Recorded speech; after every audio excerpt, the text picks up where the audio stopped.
Uh-oh.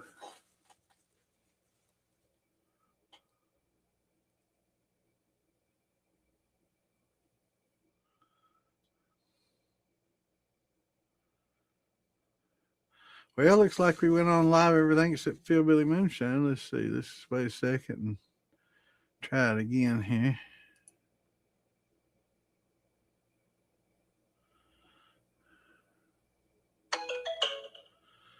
I don't know. First time that's happened. Yeah, that worked. All right, good deal. Not sure what was going on there, but what's going on, everybody? Happy Tuesday.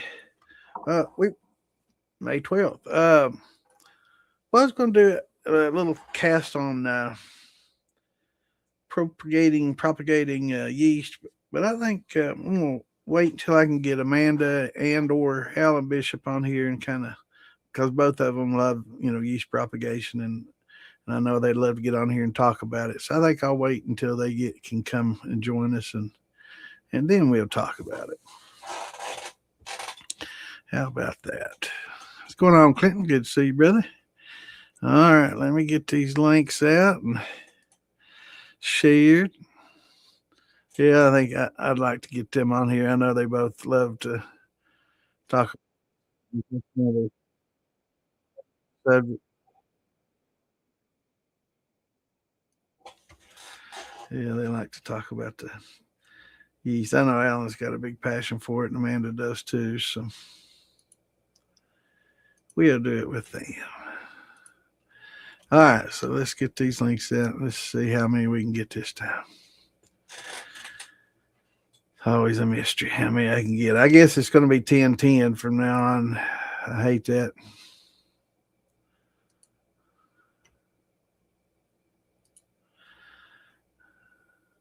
I have to work out a deal with Facebook. Maybe I have to bribe somebody that works there or something. You think that'll work?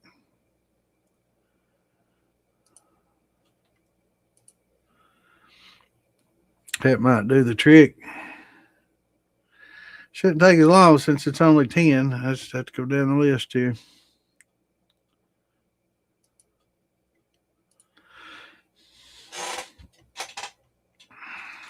I don't like that though.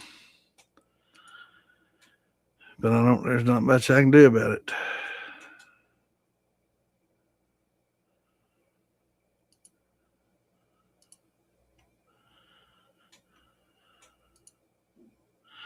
Not much that can be done.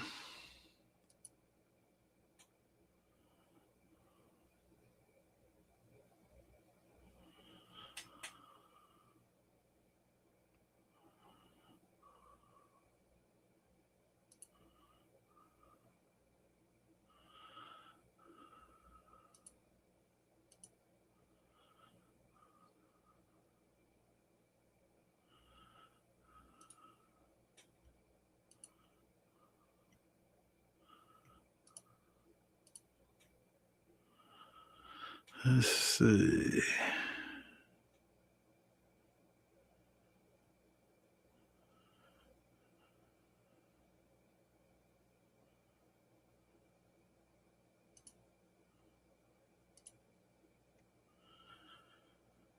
And we'll see how many they let me. So hope everybody's having a good week. I just got done mowing grass. Should have done it yesterday. I should have done it Sunday, but got a little bit of rain, so we had to let that dry off.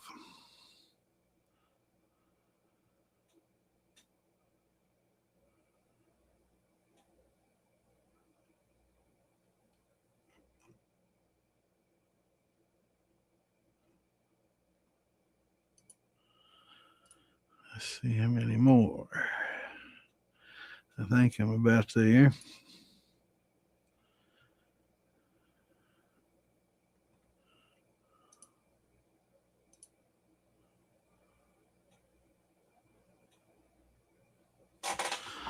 And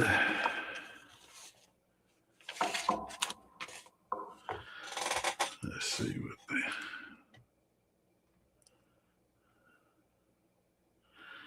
I've noticed some of these groups now. I'm not going to name them out by name because I do stream to them, but I go in and check and see what's going on if there's any comments and stuff to the stream. And there's some of them that really need to look at their admins, and some of them need to, based on some of the answers that they're getting, they need to find a new room. I'm not saying who, but yeah.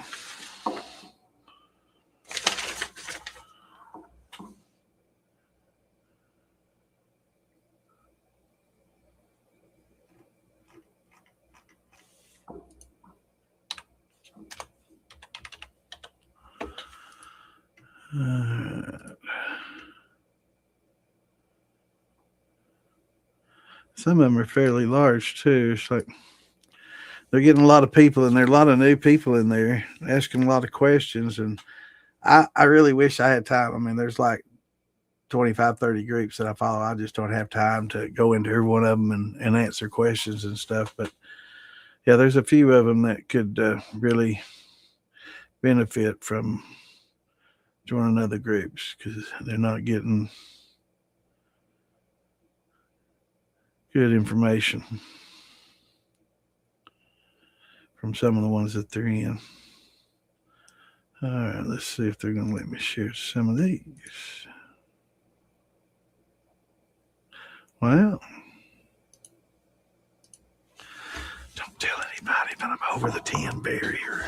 Let's keep it a secret. Oh, that's crazy. Awesome.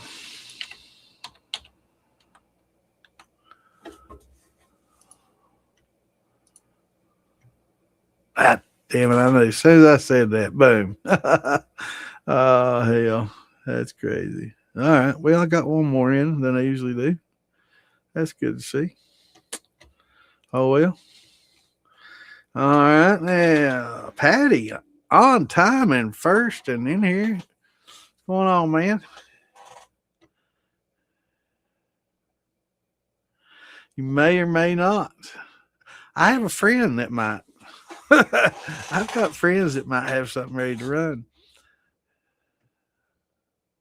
Yeah, they both have a passion for yeast propagation, so I know they get into it. They geeked out on it. And they know a lot more about it than I do.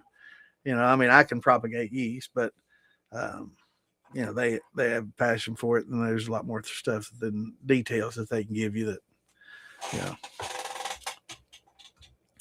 that I don't have. That's you know, it's not been a big passion of mine. I do it when I sour mash a lot. I'll save it, and then I'll save yeast from the yeast bed, you know, and use that in the next one. But you know, that's basically propagation for me. I've never like gone out and captured wild yeast and brought it in and brought it up and acclimated it for, you know, distilling use. That's just, I've never done that. And I know Amanda's done that. I watched Amanda and Woody and Wayne all talk, and that was a good show. And they all done propagated wild yeast, and that's something that I've never really done. I just, you know, I got so many things going on, man. I wish I had time for everything like that. But yeah, I guess you just have to have a real passion for it. Me, I just get on Amazon and get me whatever, you know. I know I'm missing out on some good stuff, and I'd like to like for all the members to learn how to propagate wild yeast. That way, you never know. You know, when the shit hits the fan, or if I should say when, I should say if. Does this look kind of greenish to you? Usually, it's kind of on the red side. I don't know. Yeah, there's some. Yeah, that's coming in. Did it just turn kind of red for you all? Can you all see that change just happened, or is it just me and I'm tripping, or what? But you know, be able to go out and capture wild yeast because it's everywhere. You know, you go out and get a pine cone off a pine tree and throw it in a you know, um, a bottle of sterile water is very important. You know, keeping things real clean and hygienic, you know, is most primary of concern for this because you don't want other stuff growing in there with it. But yeah, you can propagate pretty much about anything. We'll talk about that when we get them on here. Anyway, what's going on, Patty?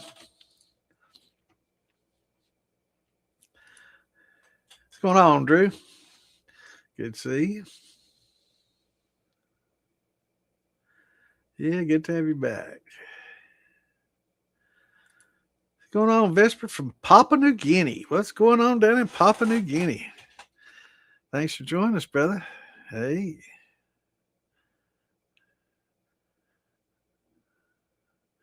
That's one thing I love about the internet, man. All over the world, you have people, watching. And so, what do you distill down in Papua New Guinea? I'm not sure. I'm gonna have to Google the laws and what all y'all make down there.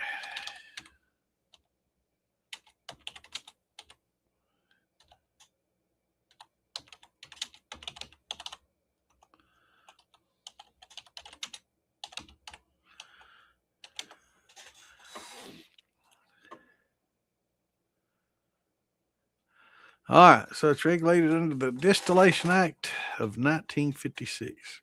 So they're licensed down there too. So he's a moonshiner just like us then. I like to hear that. Now let's see what their famous spirit is.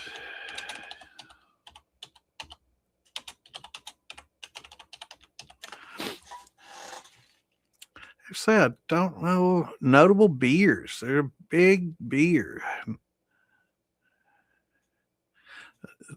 Or their strong drink is homemade moonshine. Awesome. Homebrew or local rum.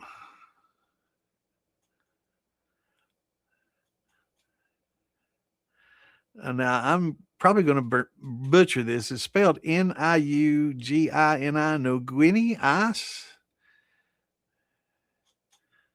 One of the most popular drinks. So they're big moonshine in there. That's awesome.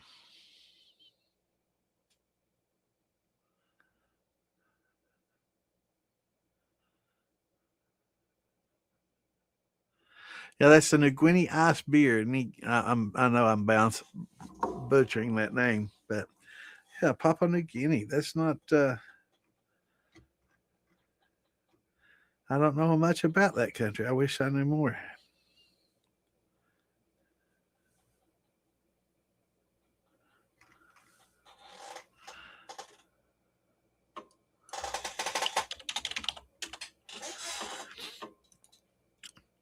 So it's right there, yeah, next to Australia. Okay, I was thinking it's right there next to Australia. We got quite a few people in Australia that come here, and we got some New Zealanders that come here. But I think this is the first Papua New Guinea. Welcome to the group.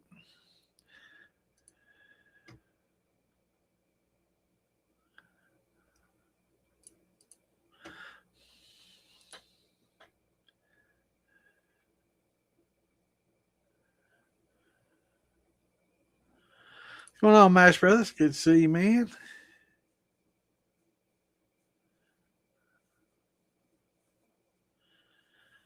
Damn, man, you would do that to me. Shit, where's the calculator? I have to get the calculator out. Shit, what is this? 2026? Well, let's just say oh Lord, about almost 50 years. 49 years and change, I guess.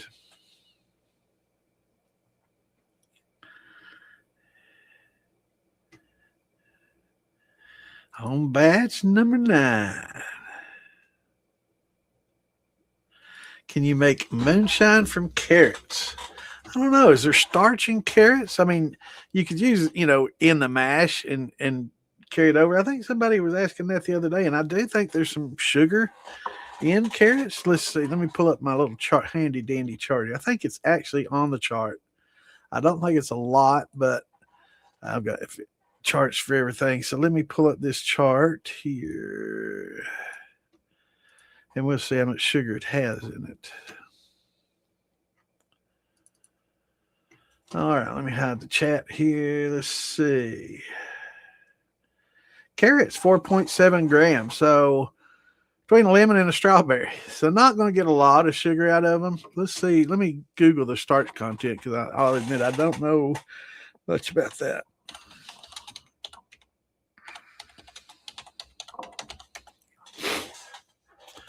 Yeah, they're non-starchy. They're not really nasal starch. So, I mean, if you wanted some carrot shine, you absolutely could. Um, it's just not. It's just not got a lot of sugar. So it's if you're going for the flavor, you could do a carrot cake shine or something like that, and get a little carrot flavor to it. But you're going to be adding a lot of sugar, and I'm not sure how well it'd carry over, but it'd be interesting and something new to try. I've never had carrot shine. It may be actually awesome. I mean, if you got a shitload of carrots and grind them up, I'd grind them pretty finely and just use your hydrometer and add sugar. About pound and a half, pound and three quarters to a gallon of water until you get your gravity up to 106,070, and and then add as much carrots as you want to for flavor. And I don't know if there's any yeast assimilable nitrogen in them. I'm not sure if it'd be. You probably have to add some nutrients. Let me see if there's any. Um,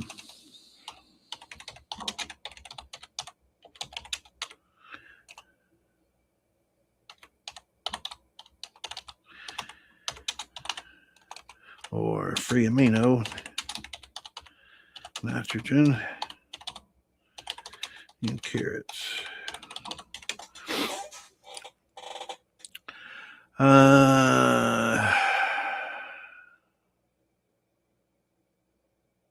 So you can ferment them.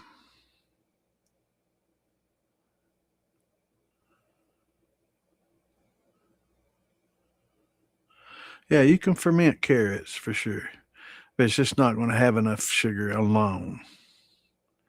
But you could try to make a carrot beer with just the carrots and water. You're not going to be able to use a lot of water, and it doesn't have starch, so there's not going to be any conversion. It's just going to be natural.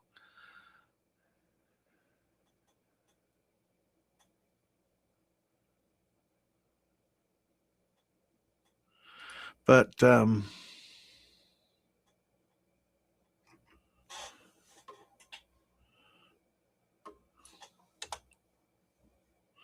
let's see.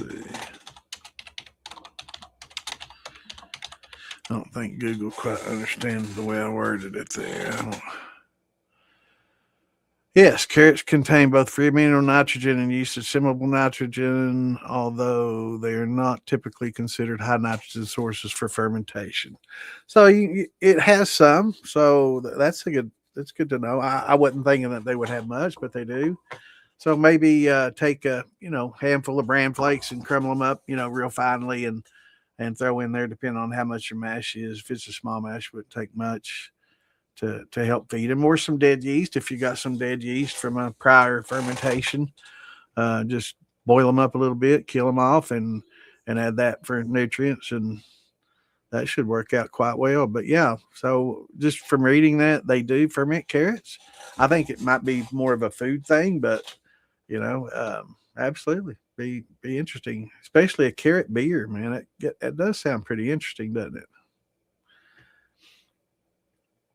But I'd say after you're done, if you wanted to, you could, add some of the spices, and maybe, infuse some of the spices that are like in a carrot cake and make some carrot cake shine or something like that. Be interesting. Maybe throw some oats in there to get some creamy carrot flavor. Be pretty something interesting to work with. I'd say, sweet potatoes, would be pretty interesting to work with it. I'd say they might complement each other.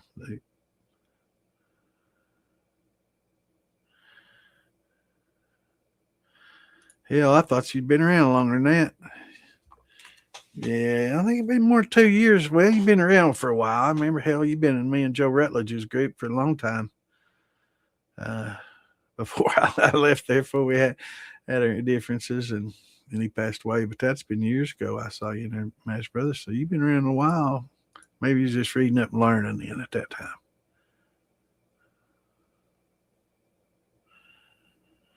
Yeah. I knew Go Cave Daddy been at it a while.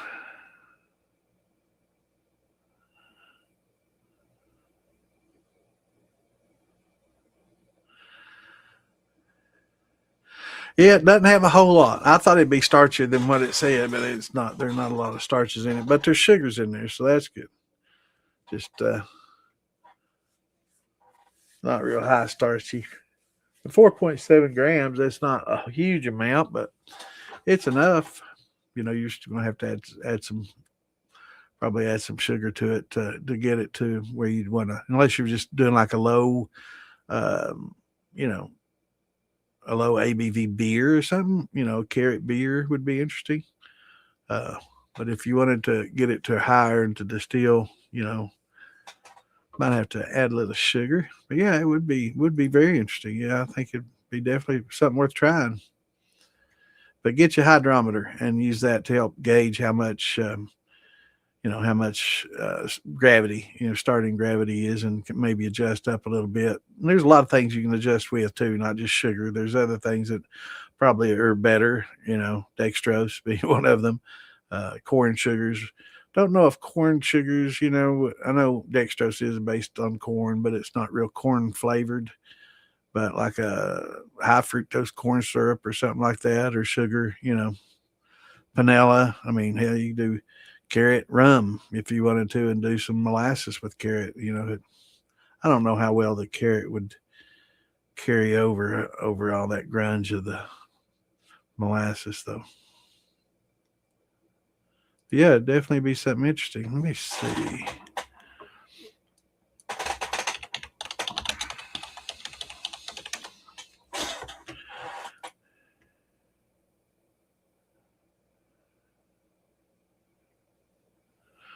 Yeah, I just did a carrot moonshine on Google, and they say, yeah, soften with sugar and spices to create a sweet carrot cake-like beverage.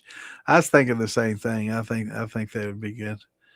Or a raw botanical brandy. Recipes range from fermenting carrot mash for distillation to infusing high-proof alcohol with carrot juice, ginger, and lemon. That'd be interesting too. So that might be something to infuse with, right? Carrot juice, ginger, and lemon. Flavor profile. The spirit is described as having an earthy, fresh aroma with notes of sweet glazed carrots and hints of fennel. Interesting. Common recipe: 6 to 10 pounds of carrots, 4 pounds of sugar, raisins. Forget that.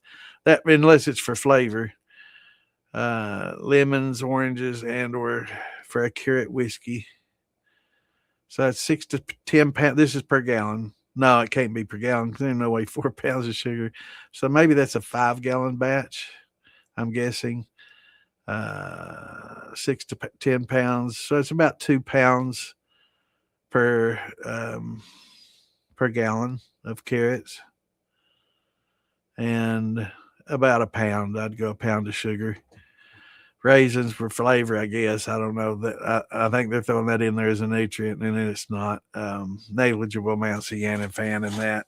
Actually, I think carrots probably have more than the raisins do. So definitely throw you in some dead yeast holes, or crush up some bran flakes. Great nutrient. A lot of people don't realize bran flakes are great. Um,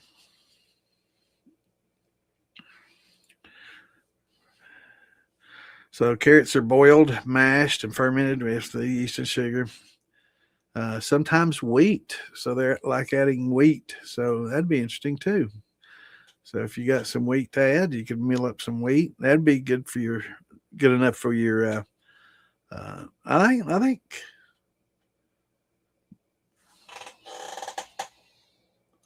Let me Google this. Make sure.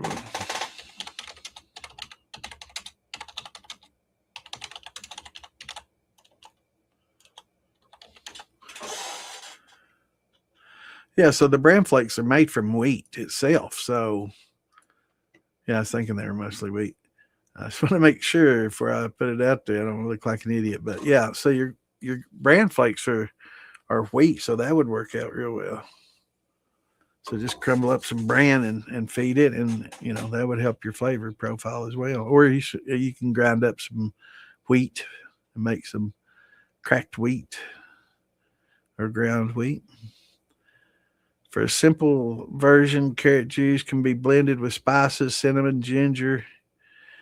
That's just adding it to the grain afterwards. That's just making a mixed drink.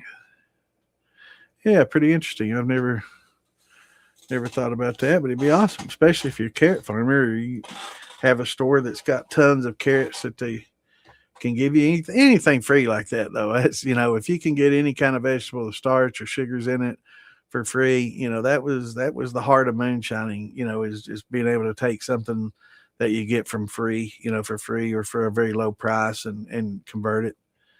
Um, so yeah, man, that'd be awesome. It'd be an awesome experiment. Try it out. Let us know how it works out for you, man. I'd really like to know.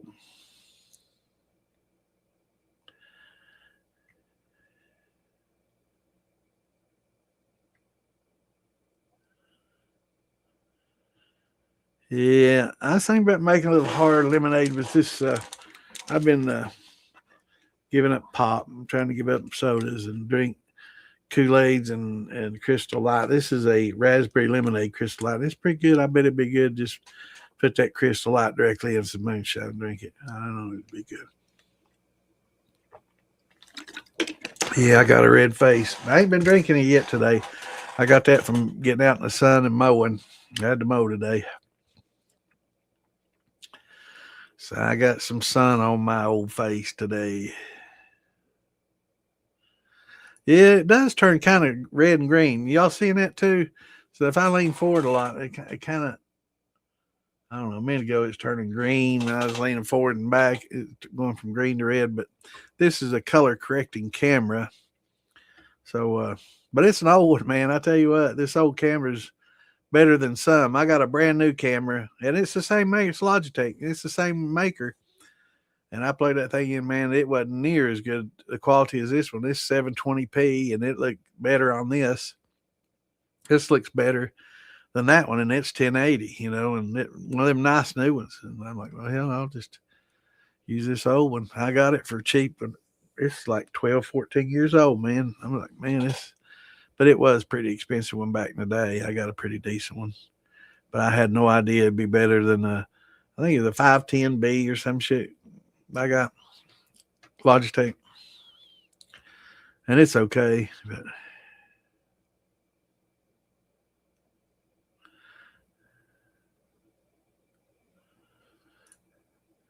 can I ground the oat with the hole still on?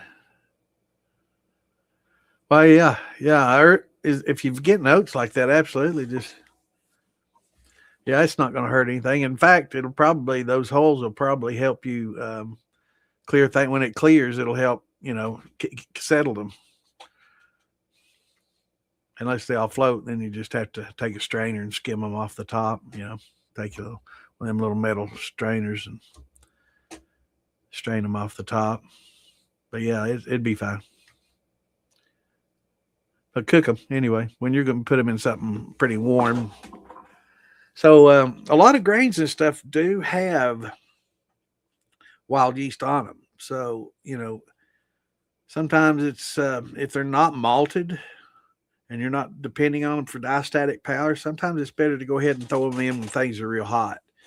When you're adding the high temp amylase and stuff, we talk about adding them at 155 and stuff. And that's if you're depending on their diastatic power and you're just depending on them, their amylase, their endogenic content. So if you're not depending on them they're not malted and you're not getting any diastatic out of them, throw them in when it's hotter, so you can kill all that wild yeast and other things out there, so it helps reduce the chances of early lacto infections and the introduction of wild yeast and some calm yeast and other wild yeasts that can affect your flavor and stuff. So, but yeah, I would make sure you heat them up good.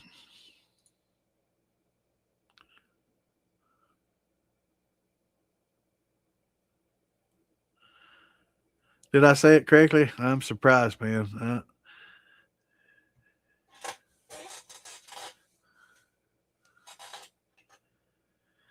I bet you excited, aren't you, man? Yeah. Have to let us know. This weekend I'm going to be in Beattyville, so I don't want to miss y'all.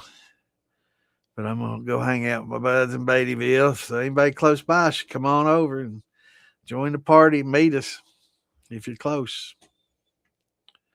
It'll be Friday and Saturday. I think Phil Billy and everybody's going to be there Friday. I'm not sure if he's going to be able to stick around till Saturday. He is he's swamped. One question: in some countries like mine, Papua New Guinea, local moonshiners do not give a single care about cuts. Most of them have been drinking moonshine for years. We can, and that's fine. Really, we talk about the methanol, and I think it's kind of like the reefer madness thing, that came out. Methanol can pose problems, but you basically almost have to concentrate it, right? I mean, if you could fractionally distill and just get the methanol off, yeah, that's going to be very harmful to drink. That absolutely, because it's going to be concentrated. But like if you keep using heads and you keep pouring heads in and you keep concentrating heads in your stuff, and then potentially I think you can run into problems. That's why they say you really shouldn't recycle brandies too often, because they have a little bit more of the methanol. But um, it's mostly a taste thing. So, and headache issues. When you have a lot of heads, it tends to give you more headaches unless you let them age to a certain point in time, when a lot of the ethyl acetates and a lot of these other things can basically they create into another compound, so they esterify. Once they mix with acids, the esterification happens, and oils and stuff help combine and bond and change them. So they basically create new properties, so they're not so much an ethyl acetate anymore. They change into something else. So they're giving up electrons and neutrons and giving up electrons and binding with other things and creating other compounds. So they basically change. And that's just aging and maturation, when they go through those changes. But yeah, it's mostly for flavor.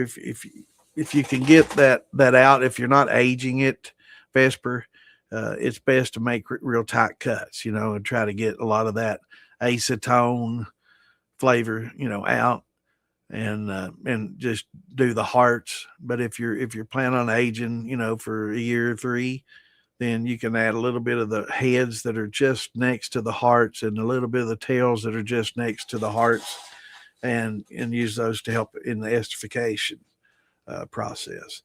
And then you'll get some fruit sweet esters, and some people may go a little bit deeper into the heads for those sweet esters, but the first heads that come off generally are pretty acetone, and it's not real good, and it's hard to get that taste out of your mouth once you drink a little bit of it.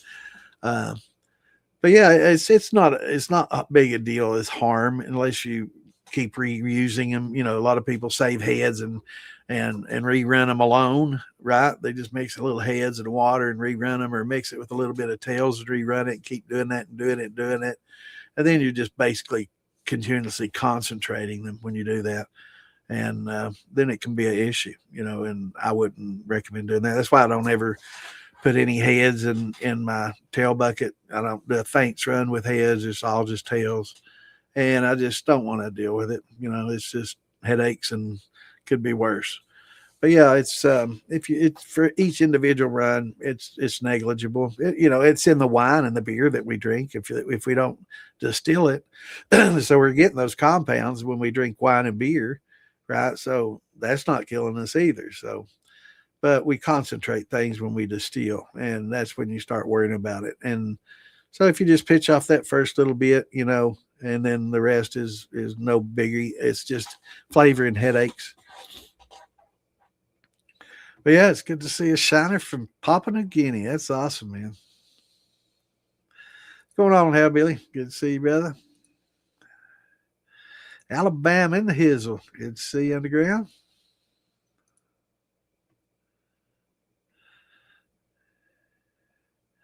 Yeah, Steven, let us know, man. Wheat moonshine. Yeah, you could do an all wheat. It's a good grain. Basically 2.5 pounds per gallon of grain. Basically, whether it's corn, wheat, barley. I'm not sure as far as starch content compared to like a corn. Let me check on wheat. I know I use a lot of wheat in mine, but it's malted wheat's great too. But yeah, it's you can do an all wheat. So yeah, it's very starchy too. Yeah, I should know. It's very starchy, 65 to 70%. So it's going to be like an all barley or an all rye, or a all wheat. Absolutely. And that's come to think of it, I think they make some all wheat vodkas. Now that I think about it, I'm pretty sure they make some really nice all wheat vodkas. Let me check that.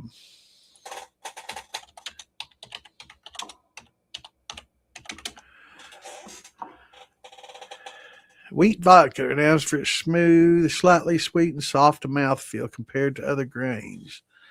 Let's see which one. Kettle One, Absolute, Grey Goose, and the 100% wheat base Chopin, like the musician Chopin wheat vodka.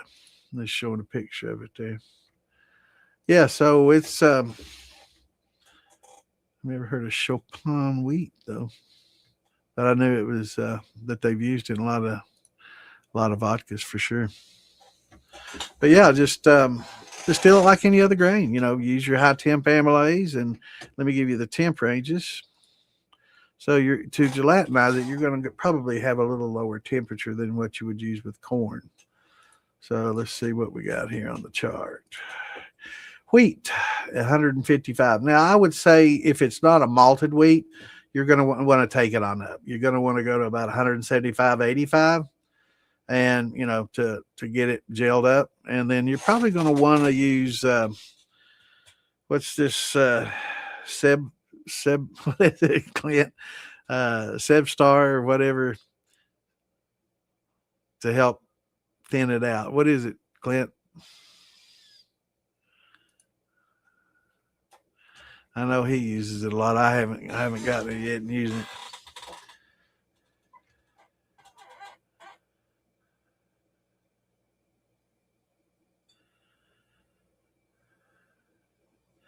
Yeah, I've malted it. I use a lot of malted wheat. Clint, what's that? Sebamil or what is it? To help break up the glutens. Sebflow, yeah, Sebflow or Viscoseb. That's what it is. So use some Sebflow and Viscoseb, and it'll help break those glutens up too. But yeah, a little high temp amylase and the glucose, just the same as we do corn or any other starchy. Even potatoes do it the same way, except potatoes gelatinize at a lower temperature, and you don't have to cook them as long. But yeah, wheat, I'd say 185 for 60, 90 minutes, just like a corn and like any grain. And unless it's malted, if it's malted, then it's going to be totally different, and it's going to have a little longer cook time at a lower temperature, and that'll be at your what do we got here, 150 degrees. So, but you'd have to cook it at 150 probably for a few hours, 3 4 hours. If it's malted and you're going with a pure malt, so it's going to take quite a bit longer. And the same thing if you like do a barley malt, all malt.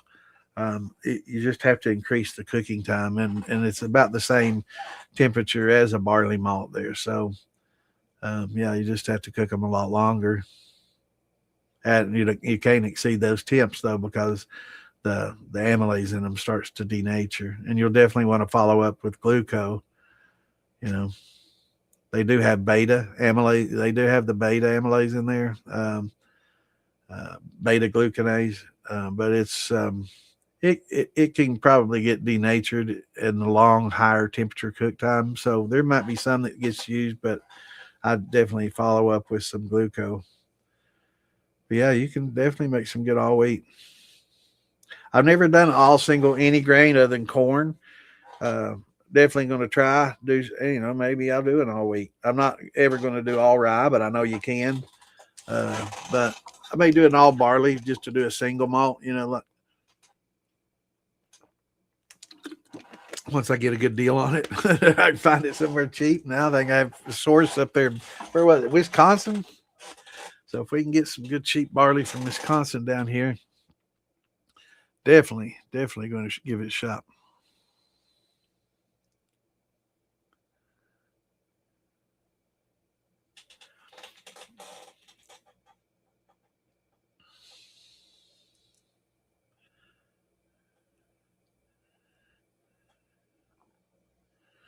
Awesome.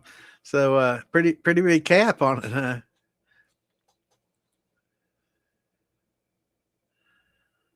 Yeah, Banana makes some good stuff. Good rum. I used brown sugar with mine, and it turned out real well. Very interesting brandy.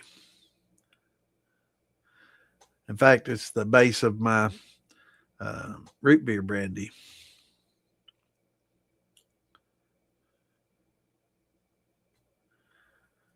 What's the buzz? Tell me what's a happening. You know what that song's from? Jesus Christ Superstar. You remember that movie?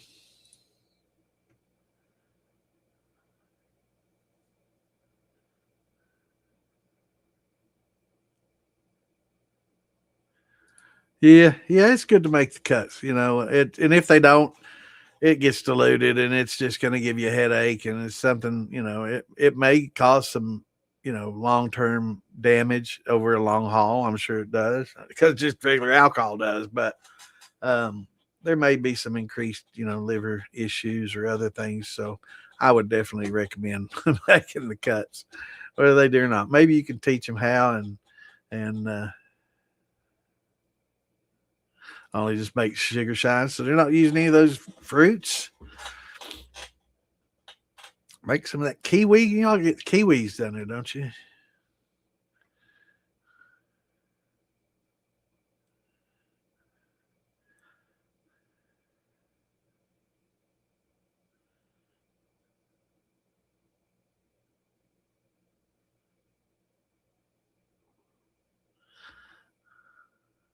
How long is a piece of string?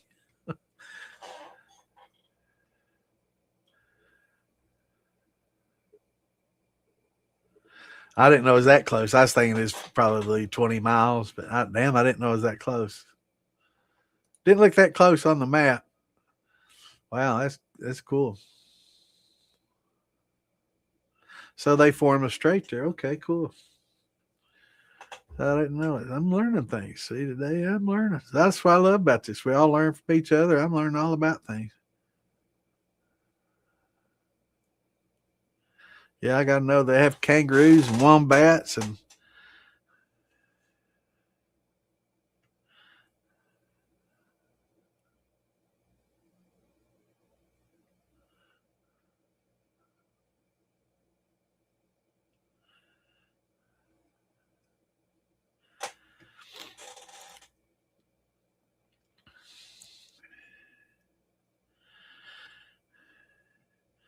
yeah, you call them nanas and Bama nanas. No kangaroos. They have tree kangaroos. Wow. That's awesome. I never knew there was a tree kangaroo. You got me Googling again.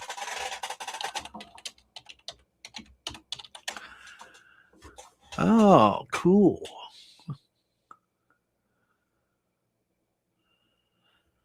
That's wild.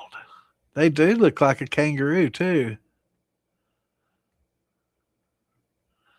That's a big ass squirrel, man.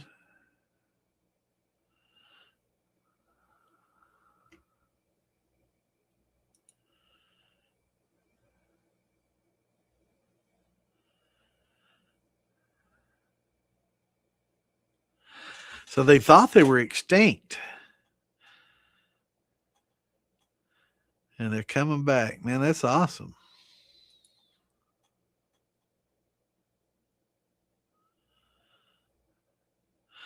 There's just a few words to describe the tree kangaroo: quiet, calm, sleepy, solitary.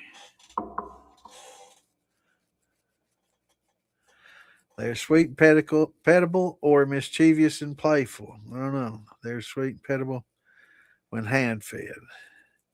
Yeah, if they're wild caught, they're not good pets. So interesting, man. But yeah, this one looks a lot like the kangaroo's head. And I guess they have pouches too. So interesting animal. Got platypus. What's going on, Gip? Good to see you, man. And wallabies, yeah. Wombats. Australia's got some interesting animal kingdom, man. It's I watch some of these shows. They go down to Cooper Pedy and do the gem mining. They do a lot of gold mining there too. I watch Parker and that one gal do the gold mining down there, and they also do the mining for the gemstone. What is it? The what is that gemstone? Here, my memory. Opals. So they do the opal mining down there. My mind's, man, it's going, boys. It's going.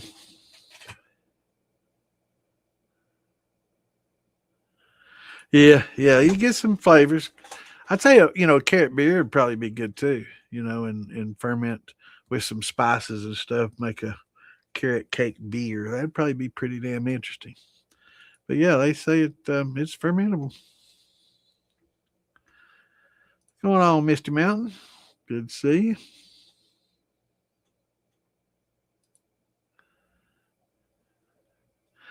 Yeah, carrot wine's the same. Yeah.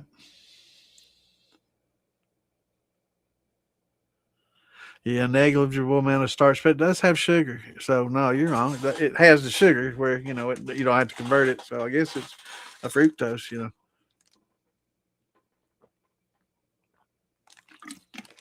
It just has 4.7 grams, which about like a strawberry. Pretty much about like a strawberry. Yeah, me too. Me too, Clint. That's what I love about this, man. We all learn. We can help teach each other. Yeah, they use it in everything.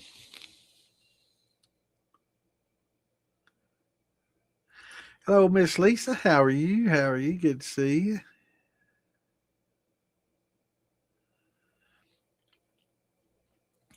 High fructose corn boys. Best and everything, man. Ain't nothing wrong with hot fructose corn syrup. It's good stuff, son. What's going on, Michael? Good to see you, bro.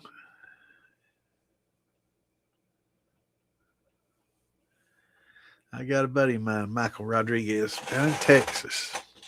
We used to play Counter Strike all the time together. Him and his wife both, and his sister.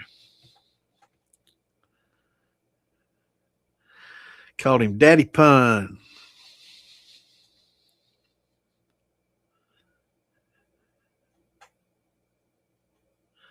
There's Chris. So was it Wisconsin that the dude we were talking about had all the barley up there that she's gonna bring me sacks of?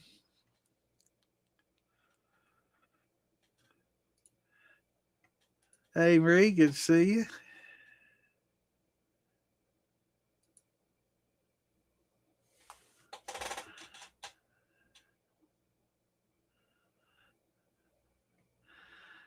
Did 100% rye mash and it tasted like carrots. Interesting.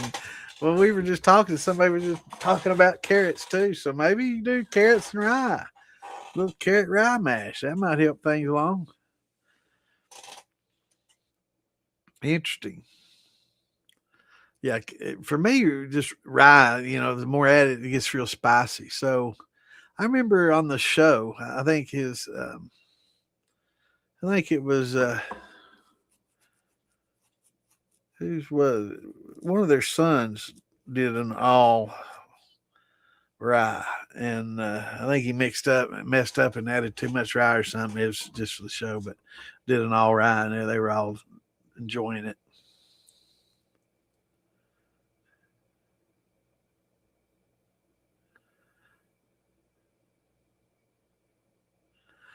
Jim, man, mine's done that too, and I can't remember what the word is, but when I type it, it changes it to another one, and in the context that it's being used, it sounds strange. Let's just put it that way.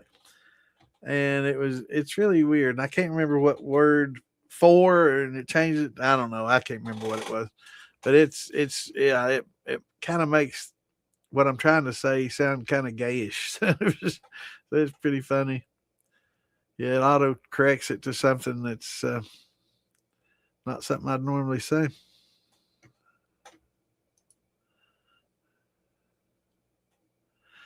So all rye tasted like carrots. That's interesting.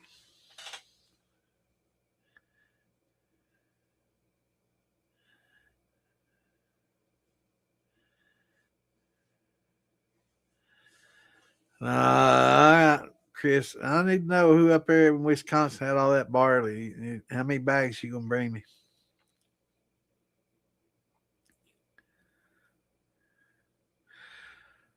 Yeah, yeah. Wheat brands are great for just a yeast nutrient alone, but yeah, it sweetens things up. Wheat tends to give things a sweet note. So like a wheated bourbon is generally considered a sweeter, a sweetened version, like a lot of your Maker's Marks and some of your.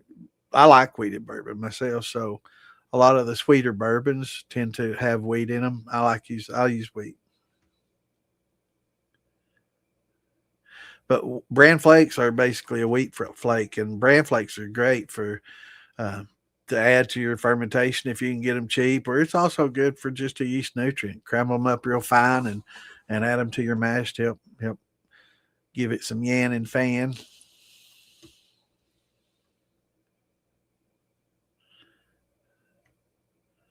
But interesting carrots.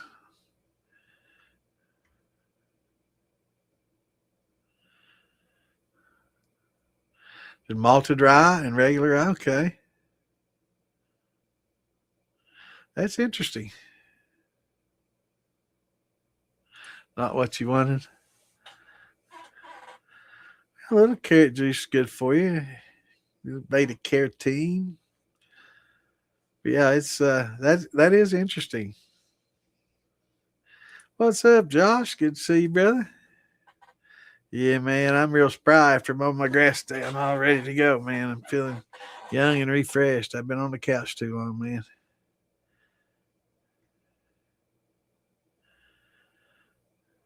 Good to see you, brother. I would ask if you come to Beattyville, but I know you got way too long a drive from where you're at now. Is it warmed up yet out there? Is it still snowing? I don't know.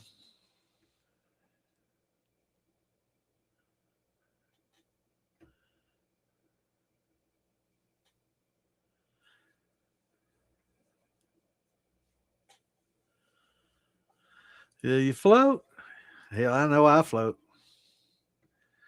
There's no risk of me drowning unless somebody drowns me. I'm a baba. I'm running Fibulus copper column in Liebig for the first time on my 18-gallon pot. Awesome. Do you recommend still putting copper mesh in the column? It's less critical now, but it doesn't hurt.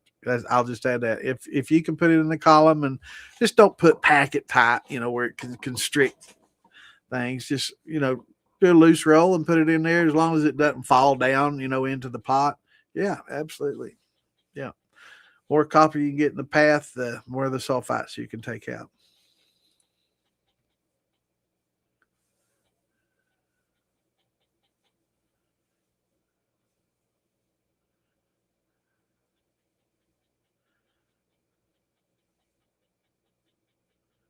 Yeah, it's kind of like my banana brandy. I mean, it was good, but it wasn't real banana y flavored, but it was had a I did it with molasses, so it had banana rum, I should say.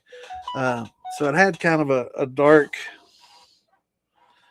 flavor to it, and it was okay, but it didn't have a lot of character. It was just when you drank it, you got that one note. That was it. No opening notes, no middle notes, no ending notes. One note. It was kind of boring. But it was kind of a good dark grungy flavor that I really liked. Um, so I basically, man, my phone's going crazy. So hell, I lost my train of thoughts for what I was talking about. Like, too many damn messages. I was reading about 3 or 4 messages in. What was I talking about? Getting old. Damn it. That's why when I'm talking, if I keep talking and interrupt and somebody tries to, talk when I'm talking, I'll just keep talking and I don't try to be rude. It's like I have to get it out because if I don't, then I'm gonna forget what I'm talking about and then I don't like it when I do that, man. It pisses me off. I hate that when that happens, but it's part of getting old, I guess. Oh yeah, banana rum. Um, so it had just that one flavor. So it was good. So I didn't want to just redistill it and get rid of it because I like the flavor, but I was thinking of things that I could complement it with. And then it came out with the banana peanut butter, and Nick did. And then so I'm like, well, I'll try some of this powdered peanut butter with it. And everybody's like, oh, if you do that, that powdered peanut butter can get kind of bitter. So I decided, yeah, maybe I shouldn't. And then I think Mark Morgan came out doing some root beer shine. I'm like, root beer would be that'd be a really good base for a root beer shine. So I infused it and ran it and infused it with that, and that grunge and the root beer both really came together well, and it added a good darkness to the root beer that and it wasn't banana y at all. Banana y, is that even a word? Um, but it didn't taste like a lot of banana at all out of it, but it was really good with root beer, and everybody loved it. It just added a depth of darkness that root beer you get. It was awesome. It really worked out well. So sometimes when you make things like that, like your carrot out of the rye, maybe add some infuse some spice and make a carrot cake out of it. Right, carrot cake shine or something. That's what they were talking about. That's what I thought, and then I did the Google on it to see, what different drinks were made from it. And sure enough, carrot cakes. So just add some carrot cake spices to it and infuse it. And you can have some carrot cake, right? So that's what you do. You get a batch that comes out a little bit sour, just make a lemon cello, right?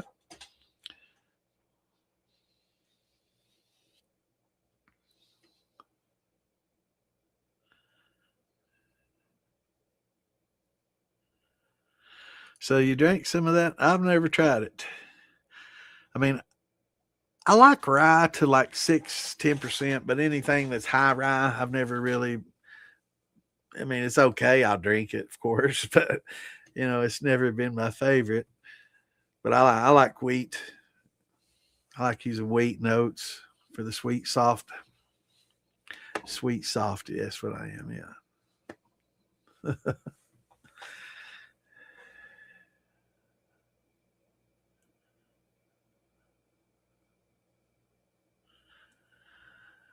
Yeah, I've heard that song too. I think old Popcorn sang that song.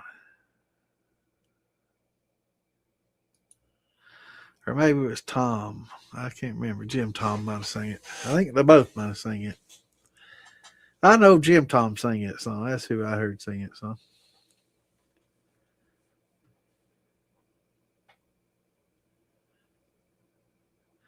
Yeah, I hate it. And people, when I'm talking like that and I keep talking and they try to interject with something and I just keep talking, I'm not trying to be rude, but I have to get that thought out. I have to complete it, or else sometimes I'll forget it, and I'll just have brain fart, man. And I just get in the middle. It's like a doe in headlights. It's like, where was I? What did I say? What was I talking about?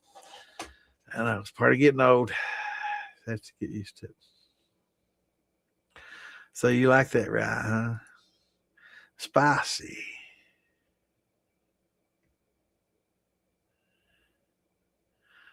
Come on, Trevor. What are some fun summer flavors that I've done? I'm working on a few buckets of shine, mostly following Philbilly's recipe, but looking for some fun ideas. Now, if you don't mind post flavored stuff, man, it's sky's the limit. But if you're trying to infuse, um, we're just post flavored. Jolly Ranchers. I love the green Jolly Ranchers and the watermelon ones and all the different ones. So if you want to just take a one color of Jolly Rancher and just mix it with your shine and shake it up and stir it up and there'll be some floaties in it. I've done that, and I love the green apple and the watermelon, and I made some watermelon shine. It's horrible, and I reran it and put some watermelon candy in it, and it made it good.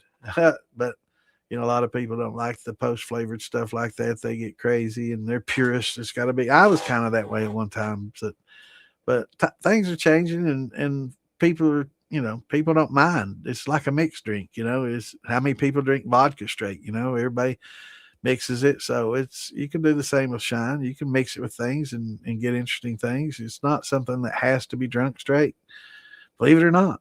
You know, so yeah, it's I've made some regular rum and had it with Coke. That was rum moonshine. It was rum, but it was moonshine, right? Because it's not taxed. So as long as as long as it's a good flavor together, absolutely.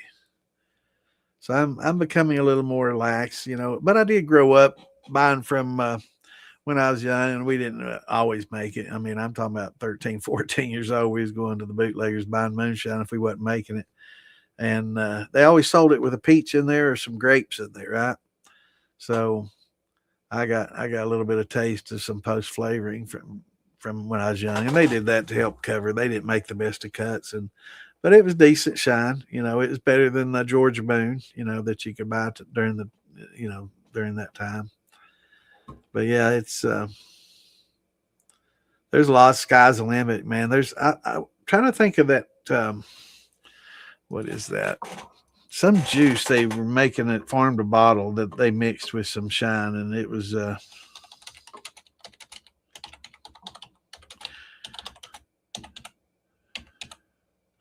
mango kiwi.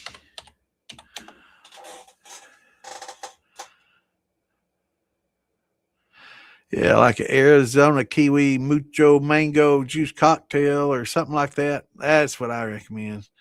And I think Snapple has it. Snapple, yeah.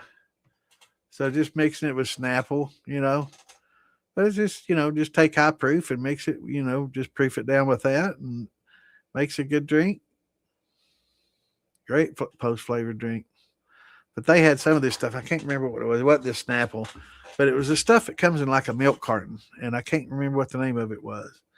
And I think it was mango, kiwi, something else. But man, it was really good. Really, really good. I'm not big on a lot of sweetie posts. A lot of times it's overdone. When they take the syrups and try to add to it, it gets overdone. It's just too sweet for me. So that's easy for me is to over sweeten it, and I don't like that. But just to take like 100 proof rum or vodka or whatever you're making, and add to like some Snapple or that juice that was coming out, it's good. It's like a good mixed drink, and it wasn't over sweetened. But a lot of times the guys that are using syrups and stuff, they try to make these syrups and sweeten it up, and a lot of times I think it gets over sweetened. I'll tell them it tastes wonderful, and a lot of times it's good. It's just damn, give me an insulin injection right after I drink it. It's just too much. So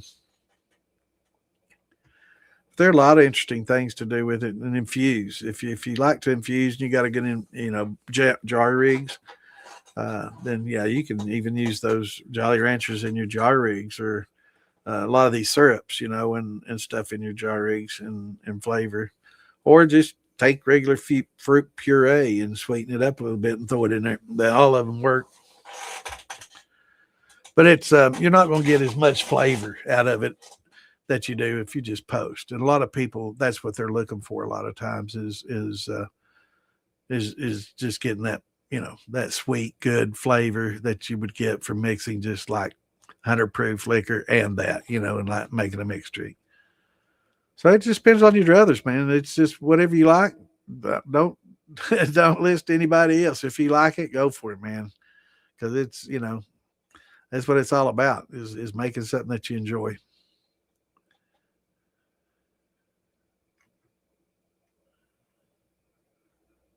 What's going on, Mikey? Well, I hope you're feeling better, brother. We understand, man. We understand. Hope you have a great week too, brother.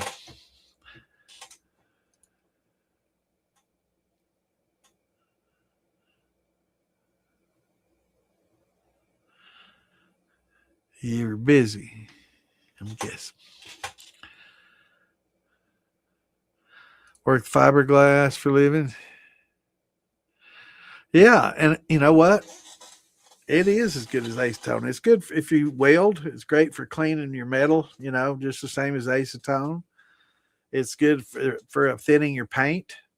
There's a lot of good things you can do with it. We should probably just sit around and one day do an episode of what are good uses of heads, because we did this once before. We wasn't on the podcast, but we were just talking back and forth in the group chat, and talking about different things that you've used heads for in the past. And man, there's so many things. I keep them for everything. It's good cleaner, and also you can put it in your spray bottles, but get some blue dye and just put a few drops of the blue food coloring, in there, to color it up. It looks just like, the just like the regular cleaner that's in there.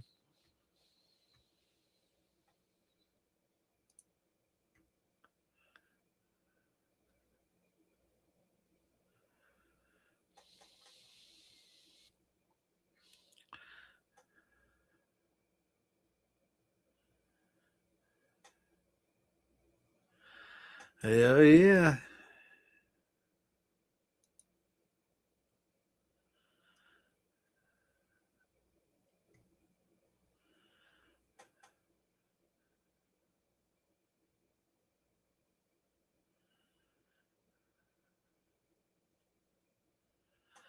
I didn't know that about you, Clint. I know who to call now when I redeck my boat.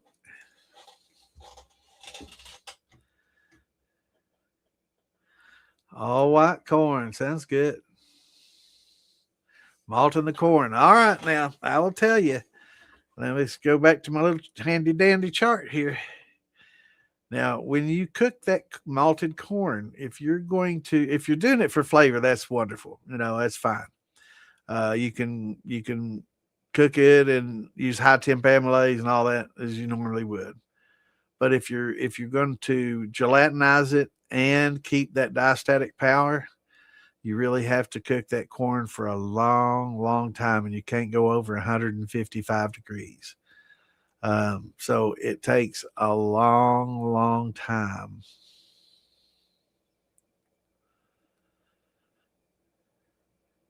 Or else you'll denature it and it would defeat the purpose of malting it. But if you just want the malted flavor, that's awesome. You can cook it at the 190, 200, like we talk about, add your high temp amylase and let it cool, add your glucose at the end, and you'll be just fine.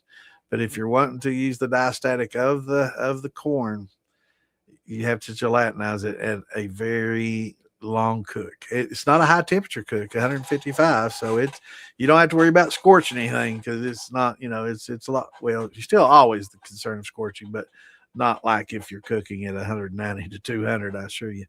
But it just takes so long. I've done it, and it takes a long time, 10, 12 hours. It's all day cook. It's just crazy.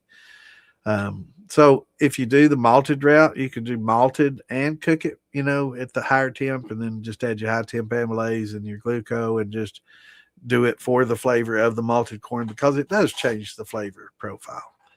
But if you do want to use the diastatic, it's be prepared for a really long cook time.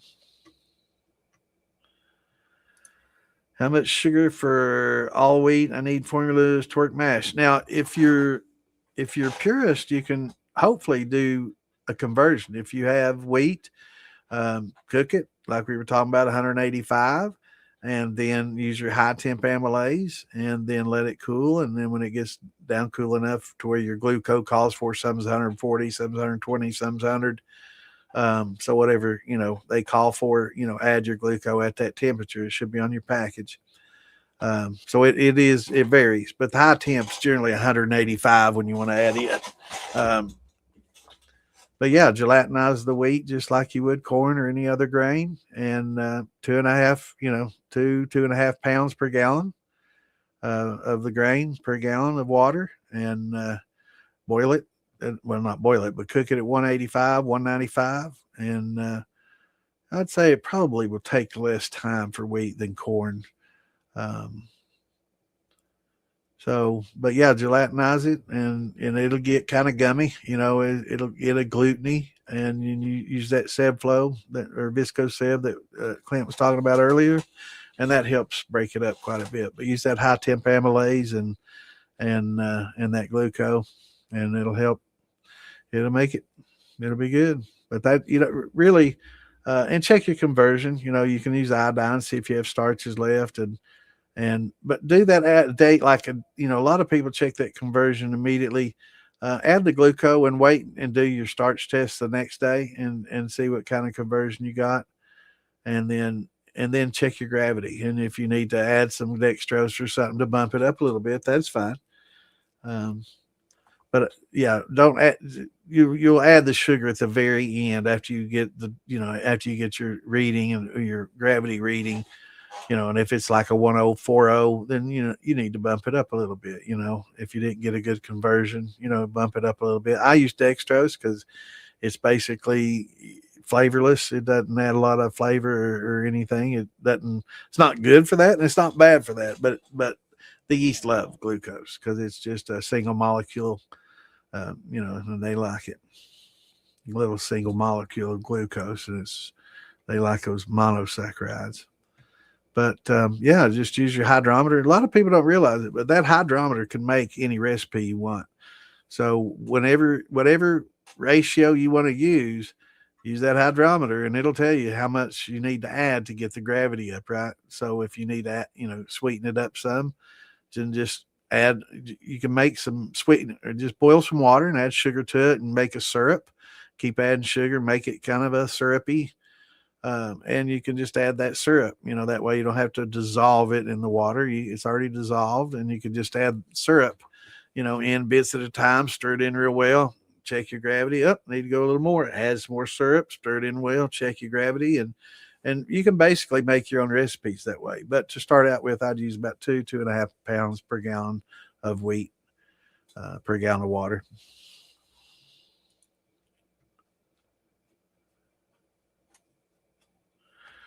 Right, wheated bourbon is what I do. I don't do all wheat. I do mostly corn. I like a 70% corn, 20% barley, 10% wheat. And it makes a pretty good combo. And then I'll throw in a handful or two of oats to soften it up.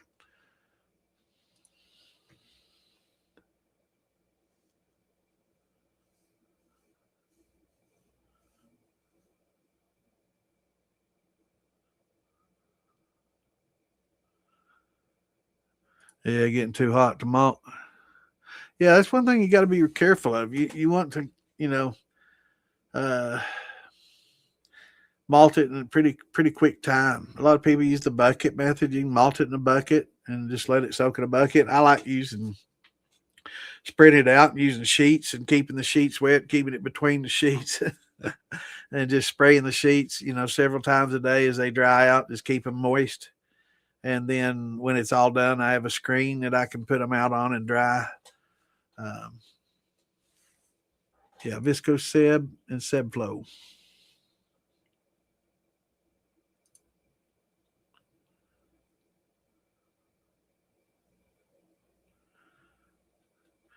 Right. And then I'd follow up with a gluco even at the end, just for anything that's still trisaccharides that get didn't get done. Beta's generally not as good as just a pure gluco, but yeah, I'd use them both. It was not going to hurt to use them both. Just use less. You don't need as much if you're using that Seb Flow or Visco Seb, I would say. That's awesome, man.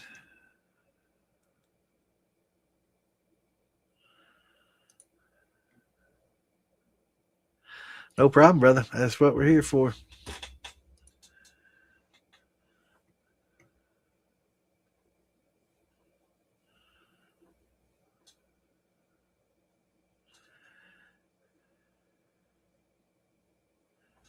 Yeah, and a lot of times, a lot of these grains, the actual beta that are in them is exactly what's needed to help break them down. That's it's why you want to use the endogenic if you can. That's why I like malted and using it for diastatic. instead of just grind them up and use them for flavor, which is fine too.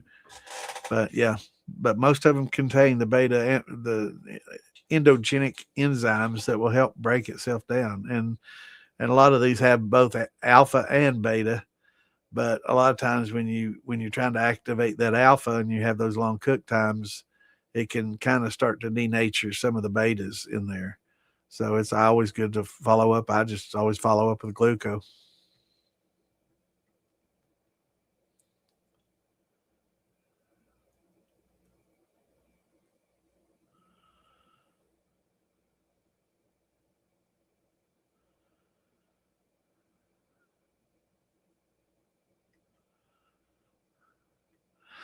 You talking about Jesus Christ Superstar? I've got that album somewhere too.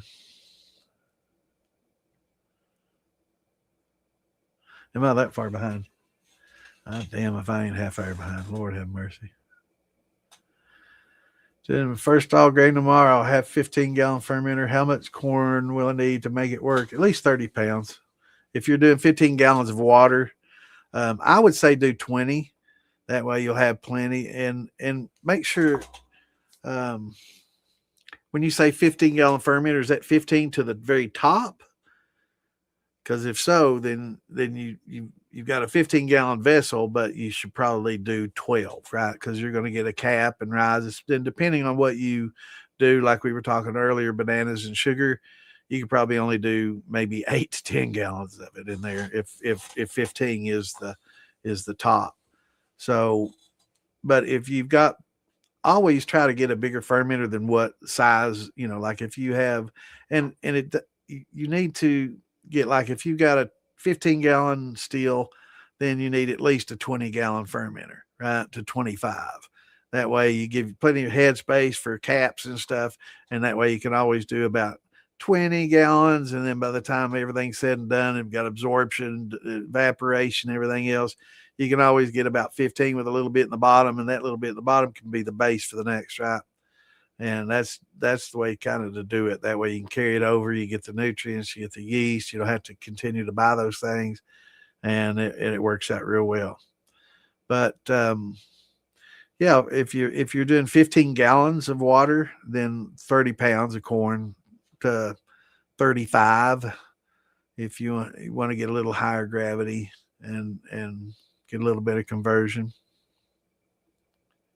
But if you're doing like 10 in a 15-gallon converter, then it's going to be 20 to 25.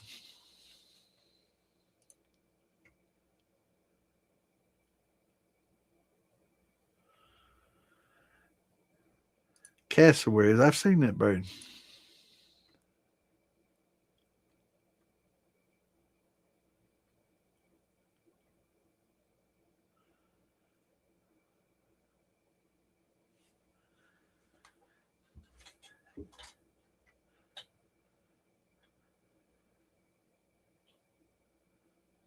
Yeah, they are aggressive.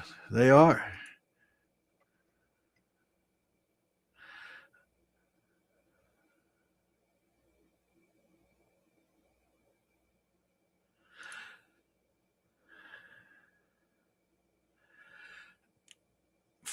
Well, with an onion head for me, it's they're all fine. They all work fine.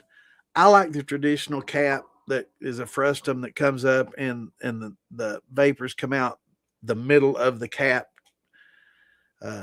Thought being some of the higher volatiles tend to congregate up above that of what's coming out. So you're getting some kind of separation there. It's not fractional distillation, but it's allowing some of your higher volatiles to go up above and for you to, get some of the, more hearts out. But if it just comes out of the top, then you're getting everything. So it's different, and it's both work fine. And I think Olympics, you generally have the onion heads that come up and over.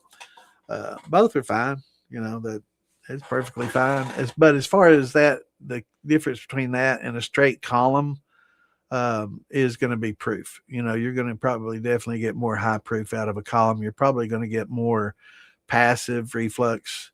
But still, onion heads will create some reflux, and passive reflux.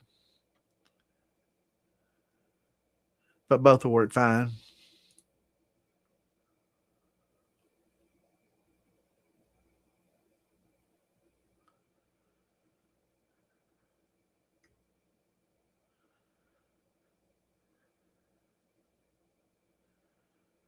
What's going on, Chris? Good to see you, brother.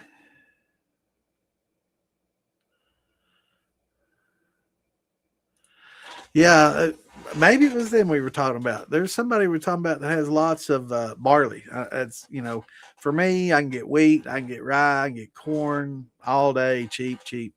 But barley, there's. I think the people around here that grow barley, if they do, they grow it for a distiller, and they don't sell privately to anybody else. It's they make a contract and they don't offer it for sale to anybody. I've never seen any local barley unless you can get it at brew shops, Amazon, everywhere else, and I'm sure some of the grain dealers get it and resell it. But I'm looking for farmer prices, right? And yeah,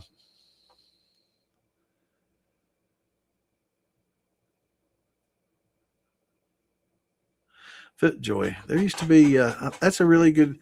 I've got some FitJoy golf shoes. They make some of the best golfing shoes.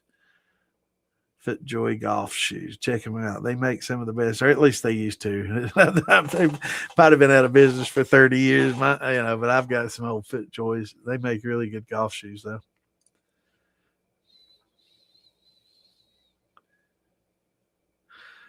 Uh oh. So you're not going to be making Beattyville, huh? Gonna miss you, brother.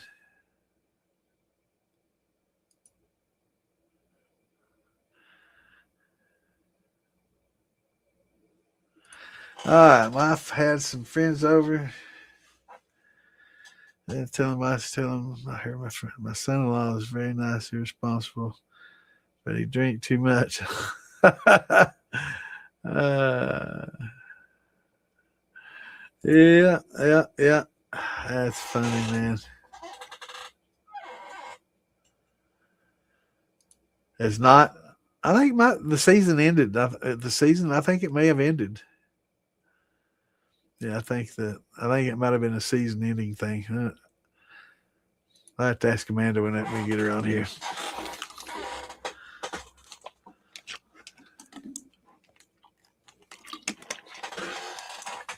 or I'll ask Mister Tiger Shine when I see him this weekend. I reckon he'll be at Beattyville.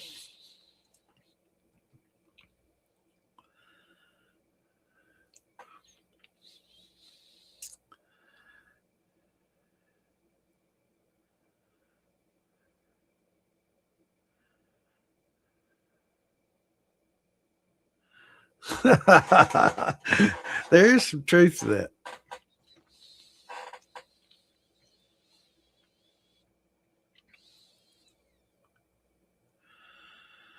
That is.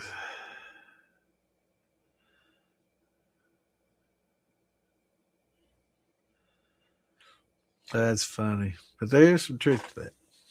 I knew it was old Jim Tom. Hillbilly Limoncello is very good. That's what you do, man. You get, damn it, am I that far behind? Oh, yeah, let me share the rest of these links. Y'all forgot to tell me. Damn it. All right, here we go. Let's see. Let me remember who I didn't share to. All right. I did that, cutting that. All right. Let me get those out real quickly. Well, that was slow. And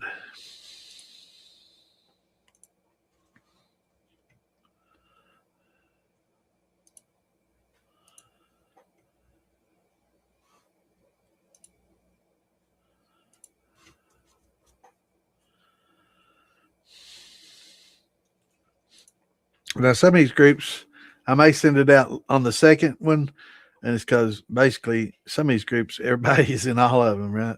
The same people. So I try to get it out to the most. Where's more? Here we go. Try to get it out to the. Try and expose a lot more people. Bring more people into the community.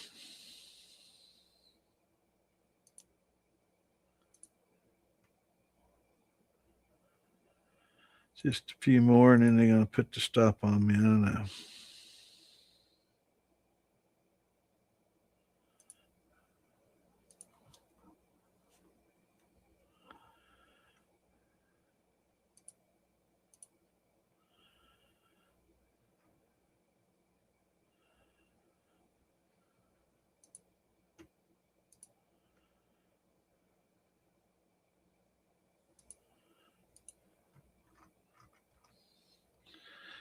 It's hard to remember.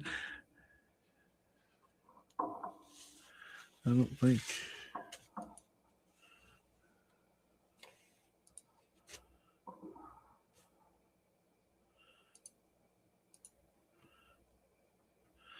Hard to remember. Okay.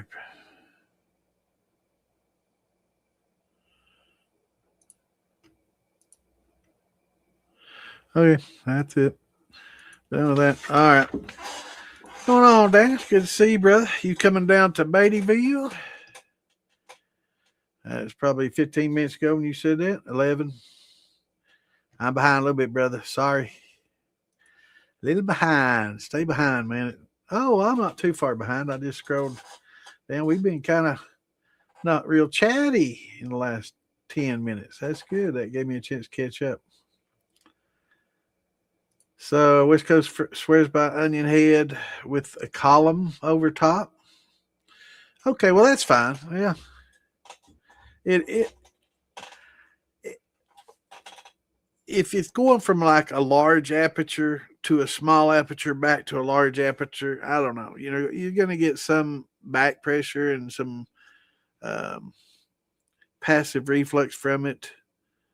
But if it's just like goes from 4 inch to an onion head back to 4 and then into the column, you know, it's just basically a a chamber that it can passively reflux in. I don't think it's going to have a huge effect. Visually, it looks good. Um, 18-inch column with some copper mesh, and that's fine. Is it 2 inch? Using a 2 inch? Now, sometimes 2 inch spool with mesh in it is not quite the same as like if you have a larger diameter, right? I mean, it's still a column with the mesh, but 2 inch, yeah, with the mesh, it's still put a sight glass in there towards the top. That way you can kind of get an idea, make sure you're not puking anything, but it also gives you an idea of your reflux. And then, are you using a deflegmator above that, above your column?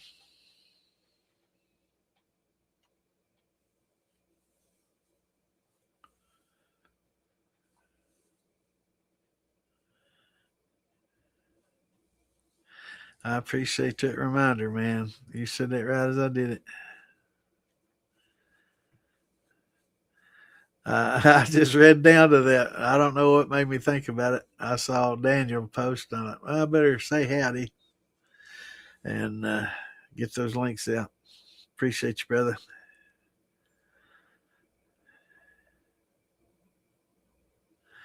All right, doing good, Gary. Let's see. Got a question. How you doing? I need to ask someone. When I do fruit to ferment, what is a good starting gravity for more flavor? A 106070. Yeah, I agree with Clint. You really don't want to get 108, 090. I mean, you can, but at that point, you're adding sugar, a lot of sugar, and it's gonna detract away from your flavor, and you're gonna get other things. Yeah, for brandy, yeah.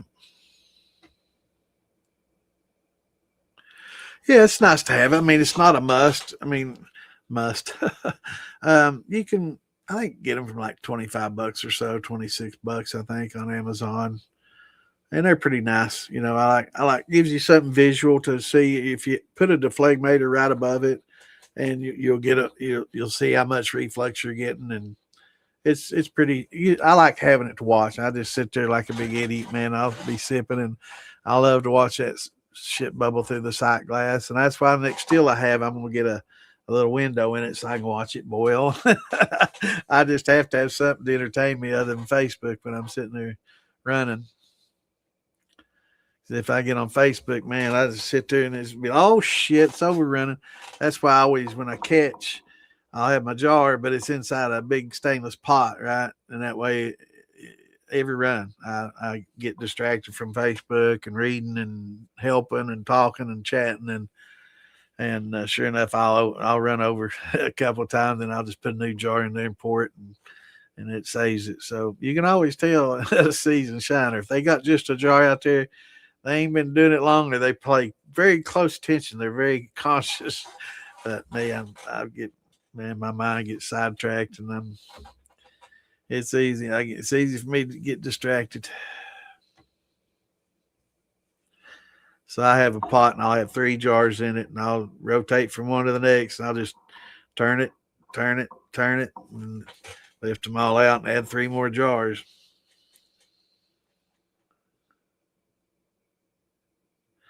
You do have, yeah. I like having that sight glass, and put that deflegmator right above it, and you can kind of tell at the bottom of your sight glass how much reflex you got and how much and you can kind of adjust your, especially like if you have like a column, and a lot of people have a deflegmator above the column, and it's got like glasses and several different, or all glass. Mine's all glass, and I can easily load the plates by adjusting that deflator to keep the plates loaded. But it's it's a little different when you run this through the mesh, but you'll get plenty of good reflex. You'll get a lot of the sulfites taken out with that copper mesh in there, and that little sight glass will tell you how much reflex you're getting down, and it'll be fun to watch.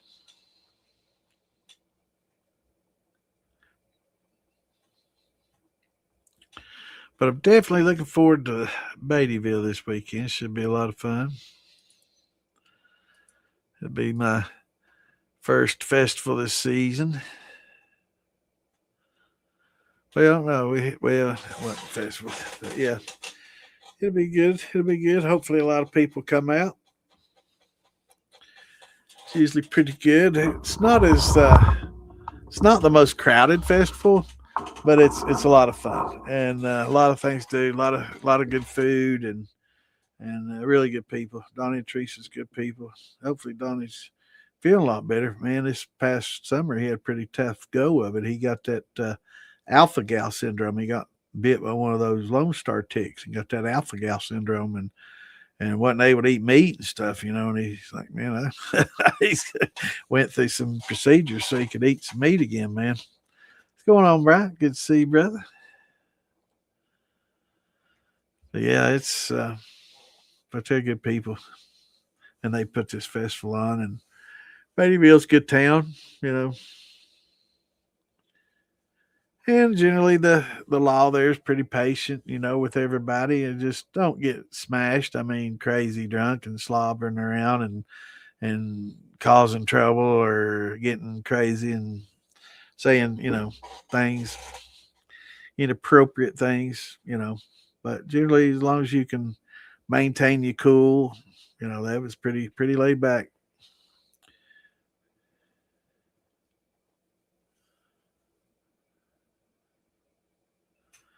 But just don't sit there and drink it in their face, pull out your jar and drink it in their face, kind of, you know, in a standoff way. Or don't try to, don't push it.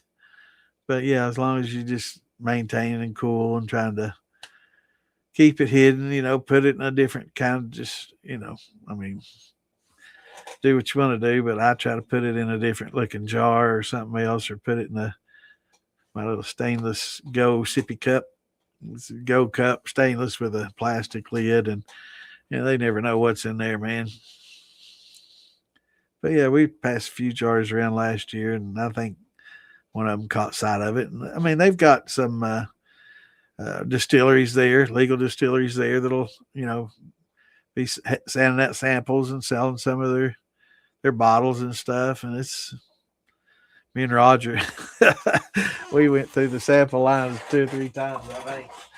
And we were like, I don't know. I can't tell. I'm going to have to try another one, man. I can't tell which one I like better, And man, I think we drank like 20 or 30 shots real quick, man. And I was that plus what I brought to drink. I was and what everybody was sharing in the jars.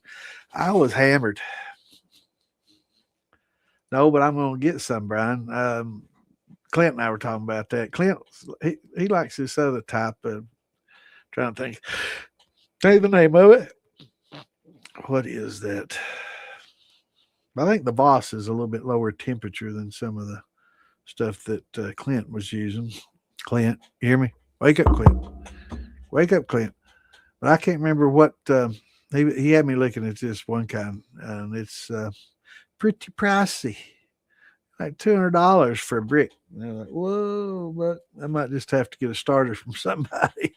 That'd be a good thing to do, you know. I didn't think about that. That'd be pretty interesting for people that like to propagate yeast for us to do a yeast exchange, right?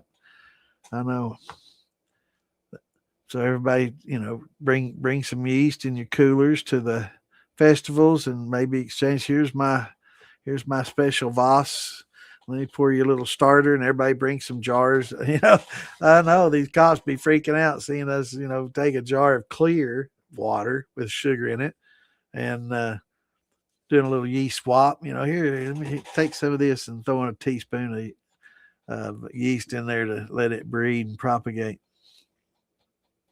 We need to talk about that. You know, I'm going to get in the militia. Maybe we can talk about doing that for all the yeast propagators. I know Alan Bishop and Amanda and several other peoples are really into it, and there's quite a few people that are into capturing yeast. Yeah. Wayne talks about it a lot. He loves it. He went out for a smoke break. He's asking about that Voss Quebec, and I was telling him, but that there's another type of Quebec that you were using. But yeah, I think it'd be great for us to do. What's the one that you were using?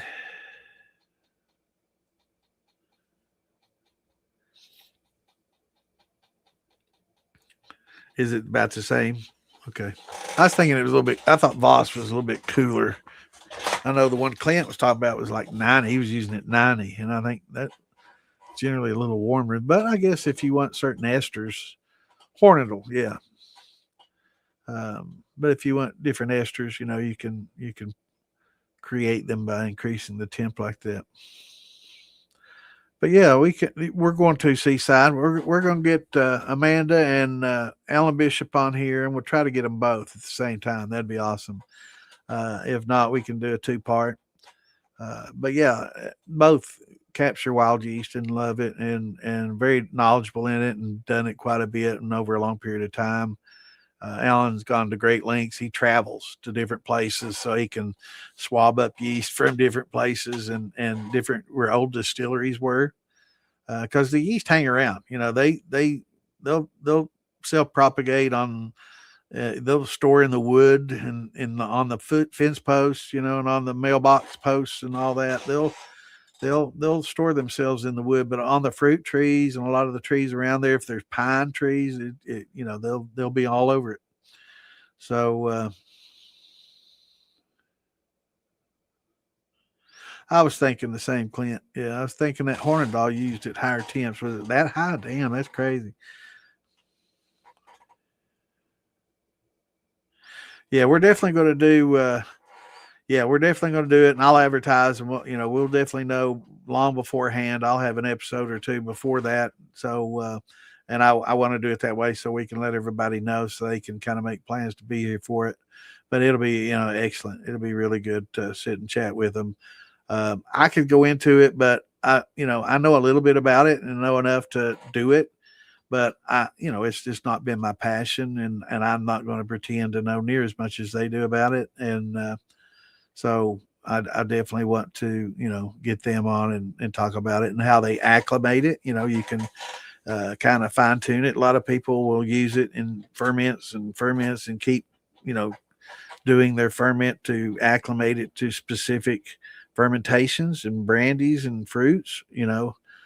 Some will acclimate it to different acid tolerances. Some will do it to alcohol tolerance. So you have to acclimate these wild yeast. I do know that they work off really quickly if you just have a straight strain out of the wild. Generally tend to work off quickly and not finish, and don't have the best alcohol tolerance. So you have to kind of build those tolerances. But it'd be great to have them on to talk about all these things. The Hornendal. There's that speech to text. 95. Yeah, I was thinking 90.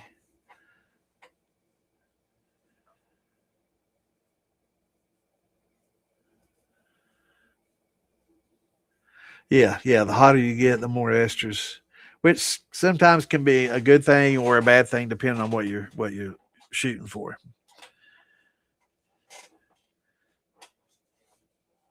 Because that's, generally speaking, increasing the heads, but sometimes heads aren't always a bad thing. So, they've kind of gotten a bad name over the years, and there are some compounds in there and some stuff that's not so good. But that is, after it esterifies, that is where the source of a lot of your, floral and fruity notes. So, but we'll get Alan on here. We'll talk about esterification, and he's been on here before, and we talked a bit about esterification, and we can talk more about it. And Amanda, it'll be a lot of fun. But yeah, I want to get him on here. We were going to do it today, and I'm like, I just can't do that. I'm not, me and Clint know a lot, but I know it's Alan's passion. I know he wants to get back on here, and I've not, it's been busy. He's been busy. He's had a lot going on right now. He's was in between jobs. Now he's found something new. I hadn't talked to him. So, it's, I'm going to have to give him a chat and find out when he's going to have time. But yeah, I think it'll be great for us to do a yeast exchange. I think, I'm going to talk about it, maybe farm to bottle, and maybe even Maggie Valley. I'm not sure if I'm going to Maggie this year or not. Hopefully I can, but I'm not sure. But start doing a festival yeast exchange, instead of just passing jars, we can share yeast, bring some little small, doesn't take much, to start. And if you're good, you can, every time you use them, you're basically propagating the yeast, and just keep it going, in like a sour mashing process, where you can take the yeast and keep it in the refrigerator so it doesn't require as much to eat, and, feed it a little bit of sugar every once in a while and let it grow, and keep adding water and more sugar, and take some out, and, and add more water and sugar to it to help, keep rejuvenating it, shake it up, oxygenate it. So it'll be interesting, I think it'll be a good idea to do a yeast exchange, because that Kvecki yeast it's very expensive to buy, and you really just need a little teeny amount to propagate a bunch. If you can propagate well, you can make quite a bit of it from just a teaspoonful, or a little, those little olive jars, little pimento jars, little small jars that you can pack. That'd be perfect for a starter. I know a lot of people in the baking community do a lot of exchanges on their, they do their neat.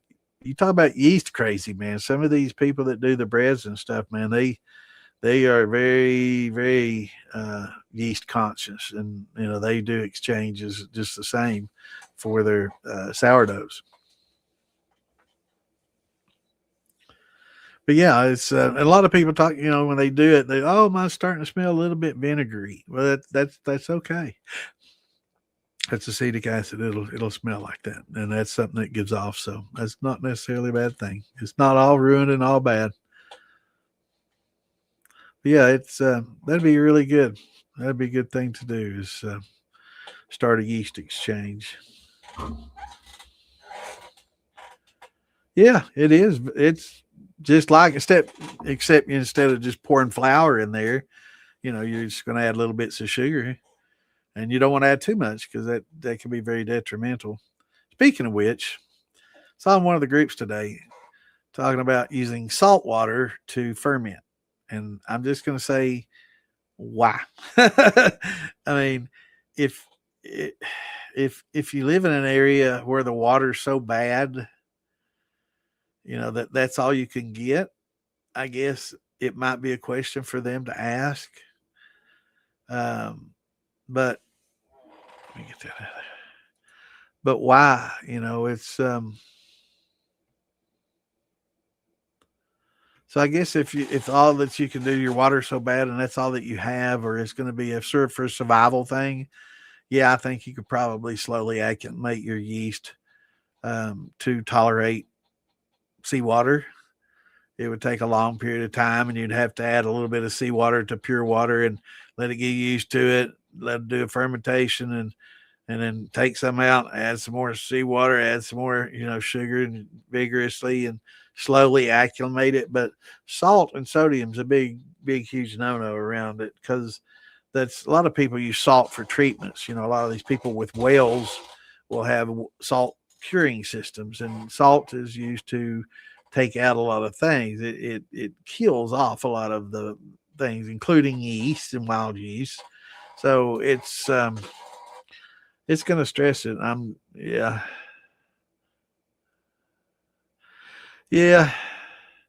And it's possible that some place in the Bahamas just couldn't get any good water, and they were using it to make, some kind of rum, and they acclimated their yeast to accept it. But there's going to be stresses, and it's not going to put off the best flavor. But, if you've ever smelled a, dunder pit, you would never think any good flavors would ever come out of something like that. So, um, yeah, exactly. Distill the salt water or something, exactly. But I saw that come up, and I'm like, well, first question is why, and I love it when somebody asks a question, do you think you could distill with salt water? And people say, no, nah, it's not a real good idea. Salt's really tough for yeast. Well, I read, and then they argue about it. Well, if you're asking the question to see if you can do it, then but it's a baited question. They're doing it as a baited question. They're trying to bait you in and get you. Oh, I gotcha. They do it in the Bahamas, and all that. I can't stand that. I can't stand that when people do that. I don't know. Maybe it's just me, but I hate all these baited type questions like that when they just try to get you. And it's like, no, I don't care if they did it in the Bahamas or not. Unless you have to do it, why do it? Because I can't think of anything beneficial coming from it. If you want a salty flavor, put some salt in the some bitch before you drink it. But yeah, I don't understand it. But yeah, these Googlers, they like to find something on Google, and I'll ask them to see. We'll bait them up, and then I'll let them know that this is done this way, and that. But yeah,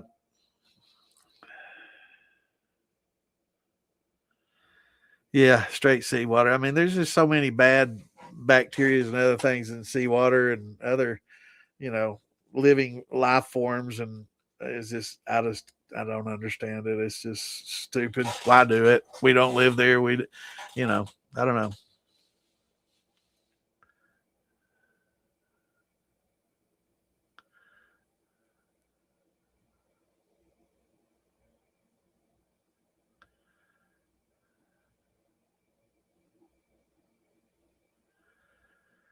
Yeah, that's totally different. Yeah, yeah, that's different,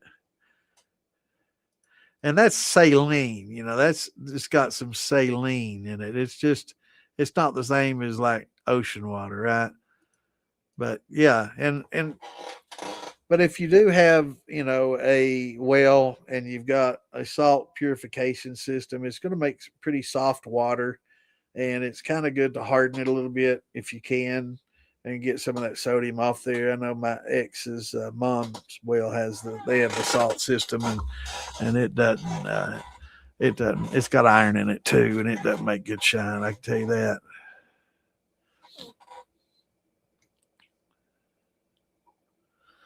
Hope Miss Tammy's doing all right. I haven't seen her chime in this evening. So I hope she's doing all right down there.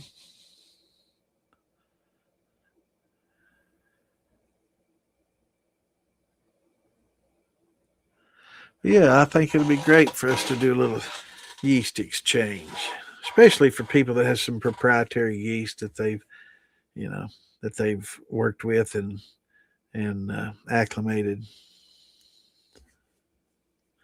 Yeah, it's so very polluted, man. I mean, there's so much. There's certain times you can't even swim, and they've got straight pipes, sewer pipes from all these, you know, straight into it. There's so much E. coli and everything in the water. There's so much raw sewage going into the water. Then you've got the algae blooms and some strange algae, and the killer algae. It's just no. I just don't understand it.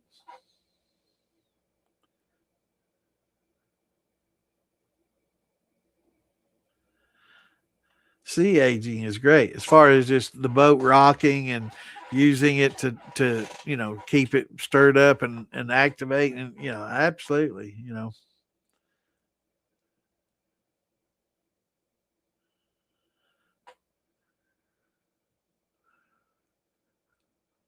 so you're still on, and you didn't have no gummies tonight, did you?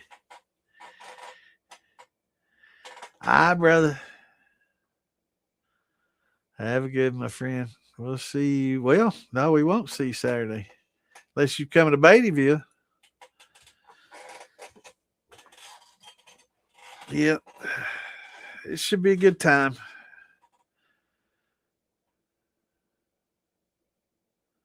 It's a good town, a lot of good people. It's a good place. And again, as long as you don't get crazy, you can have your sippy sips, and if you like to smoke, you can kind of get out of the way and puff, and nobody cares. You don't have a bunch of Karens. They're, oh, he's smoking. They don't care. Nobody cares. You don't. Yeah, we don't have Karens in Beattyville.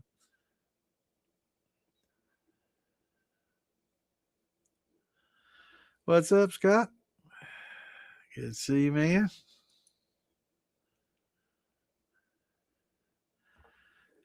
Yeah, there's a shoot, man. I don't want to try to. I'm not going to say anything. Not. It's a good time. It's a good place to come.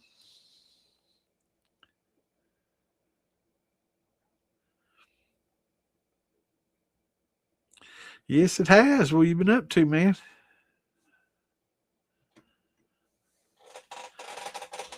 Life happens, brother. We understand. I might get on here. I don't.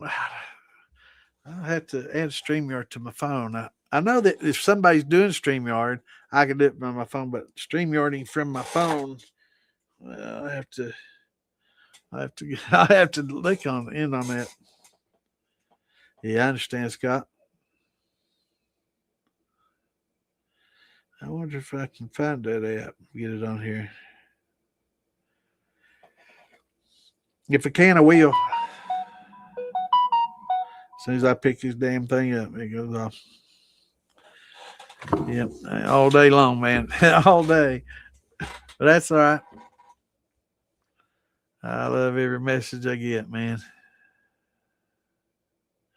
I get a lot of questions day and night.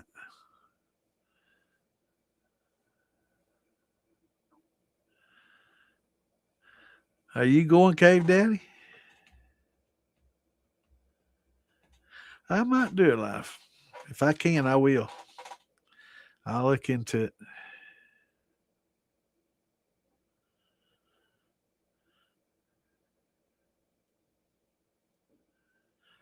I got the notification, but I had my phone on the charger over here, and I had my headphones on playing the game with my daughter, and it was going crazy, and so I didn't hear it.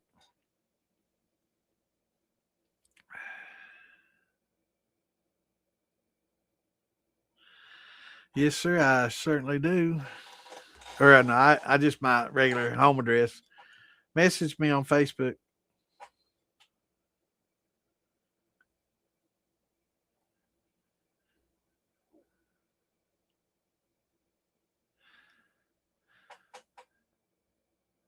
You're in the militia, ain't you?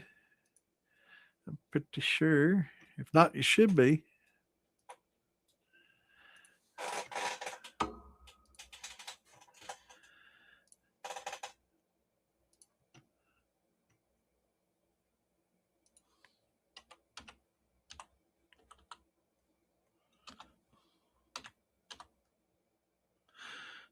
God, are you not in the militia? I don't see. Or what about my DIY page? Let me see. Hi, Becky. First timer. Well, that's awesome. Welcome to the group. You found a good place to start.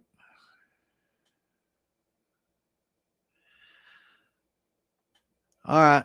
All right. You see this streaming at the bottom of the page, Scott? You're on Facebook, aren't you?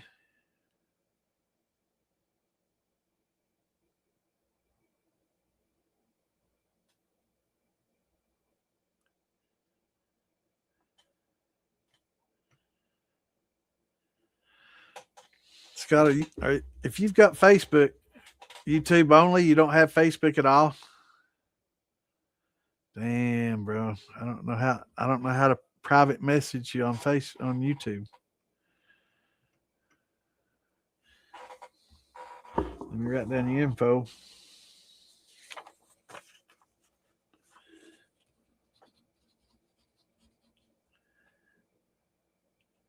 Oh, you do have Facebook? Okay. At the very bottom of the page, you see where it says DIY Shine and Steel Building? Try to join that group. Just request to join. And that way we can send Facebook messages. Yeah, I want to see them. I need to get some stickers. I'm a slacker. I have to admit, I am definitely a slacker. I should have my t-shirts done by now for this season, and I don't. And I'm definitely slacking. Oh, let me turn this. Definitely slacking. I tell you what, I'm semi-retired, and I don't understand how I ever got any work done with all the shit that I still have to do. It's like, man, how'd I ever find time to work and still do what I'm having to do now? I don't know. Yeah, definitely. I've got some designs ready, but I've got to put them all down. They're basically like the vest. It's the same, Moonshine Militia with my patch in the middle. So I'm gonna get some stickers and some smaller, and some T-shirts and some hats with it on it. So it's just I need to do it. I gotta get somebody to help me position the artwork. I've got somebody. I'm gonna ask her and see if she can help me and get it all lined out, and then I'll be able to send it to sticker. I'm not sure who everybody's using for their stickers, but we've found some pretty good ones. Okay, good deal.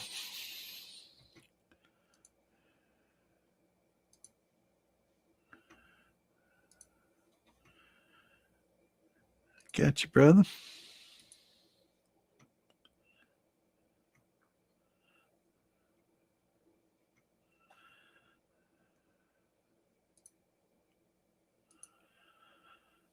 If I can ever make it back to. Okay, here we go. I don't remember.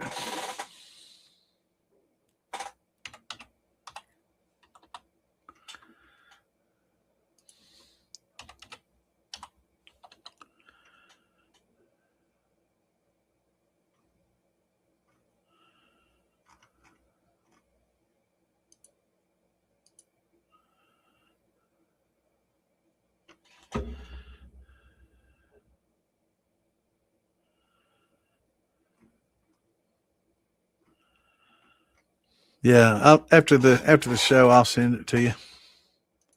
I'll give you my address. It is, ain't it? I swear it is. I'm gonna have to start drinking.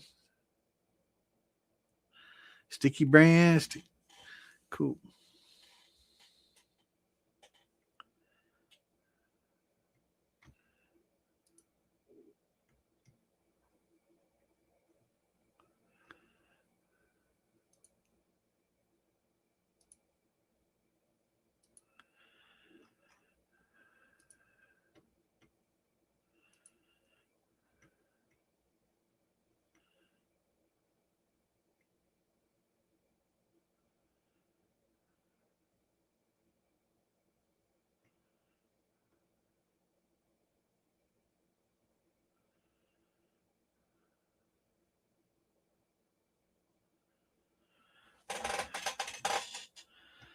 Let's see.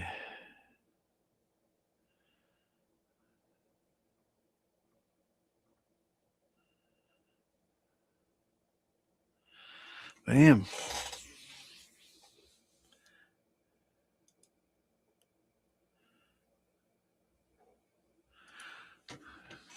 Oh, hell, we already.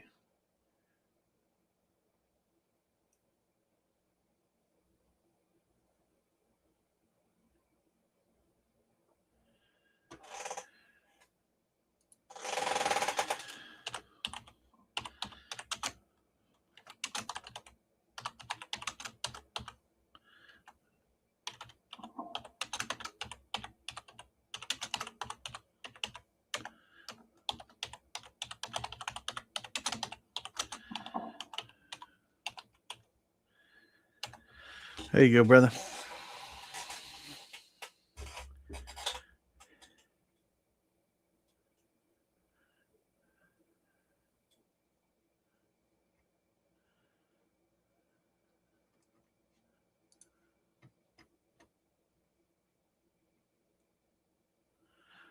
Sounds good, bro.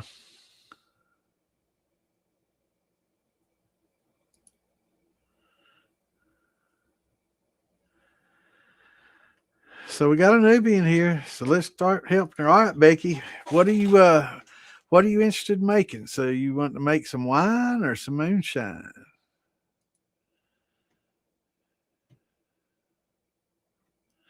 You have the floor. Ask any question you got.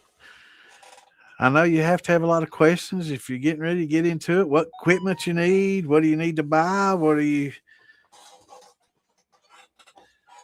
But we got to start with what do you enjoy drinking? What are your thoughts on what do you want to make? So if you just like wine, then that's going to be a little bit different. So you want to make the moonshine, all right? Do you like rum or vodka or gin, whiskeys, or just old corn liquor like moonshine corn liquor? What floats your boat?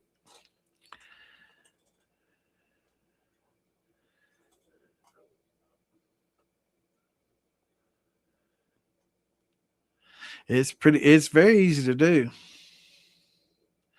Yeah, yeah, you're in a pretty good place to learn. We can walk you through it and help you with any mistakes that you make and any trials and tribulations you may have.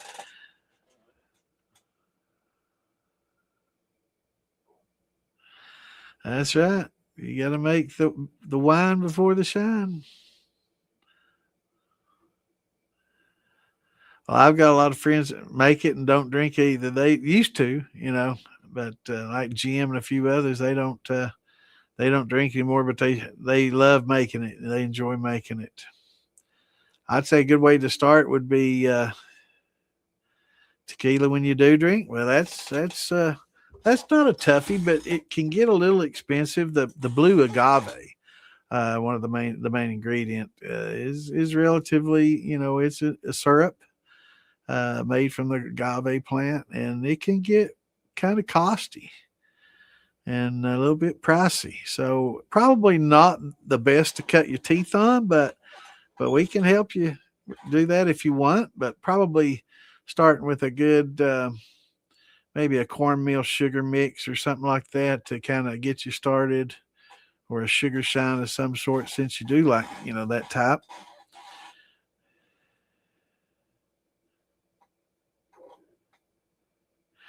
Yeah, every different place you go to, Chris, every page you view it from will show different amounts of people. I jumped in a group the other day. I was looking at my live in that group, and it was like three, and the one here is showing 20, and then another group will show four. So I think it's how many people are viewing it from that actual source or in that group or whatever. So it does vary, but through all the different ones I share, I don't know. I probably 100 and some 120 to 50 total usually every night, and then by tomorrow, that's just the initial views. But I get so many people that view it after the show, so the live views are only like I say, less than 10% of how many people that actually view it during the week. So it's all good. but yeah, we can get you started making some wine, and then you can move up to that. But you distill the wine and make a brandy, or we can start out with some cornmeal and some sugar, which is called a thin mash, and that's an old traditional way. It's a lot better flavor than just a sugar shine, which is why I like to add the cornmeal. You don't have to worry about any kind of conversion. You depend on the corn or the sugar for the fermentation, and just have the cornmeal for the flavor. But yeah, it's pretty easy to do. So is this something that you want to do in a small scale, I'm assuming? So, starting out, first of all, you're going to have to get some equipment and a steel. Uh, Starting out with a moonshine steel, what kind of steel are you going to get? One of the most simple ones, you know, GW's not on here so I can show it. He won't get mad at me. But, this right here is called a Vever football steel, and it'll come up here in just a moment. And this is a Vever football steel. Depending on the size that you get, they're anywhere between 150 to 250, depending on where you get it. They go on sale on Black Fridays and certain times. They run sales on it, so every once in a while you might catch Vever putting it at a discount. I know Home Depot had them not last Black Friday, Friday before last, Black Friday before last, and they're like $150 for the 18 and a half gallon one, and they're like, that's $100 off. So that was a really good deal. It was like 45% off, and so that was a really good deal. So, but these basically come with everything you need. I'm not a huge fan of the little canister condenser that's on there. It's okay. I got a little smearing from it, but for a first timer, it won't be bad. But you can, definitely upgrade to a, shotgun condenser or something like that really easily with the tri-clamp system that it has.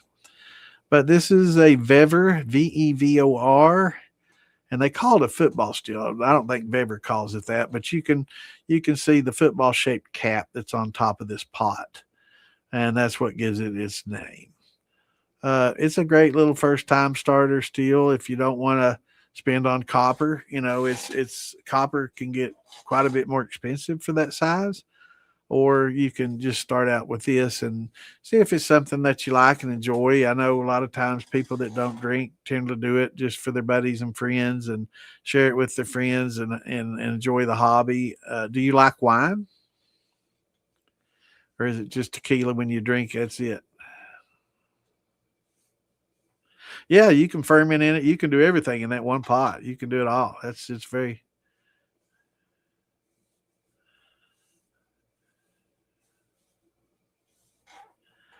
you can do it all in that pot. You can ferment and dump it out, or I guess rack it off,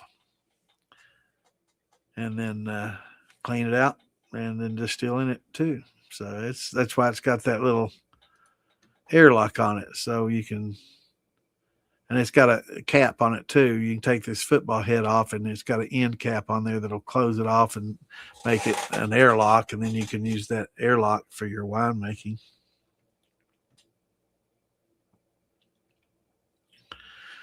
But Becky, do you like wine, or is it pretty much tequila? That's pretty much it.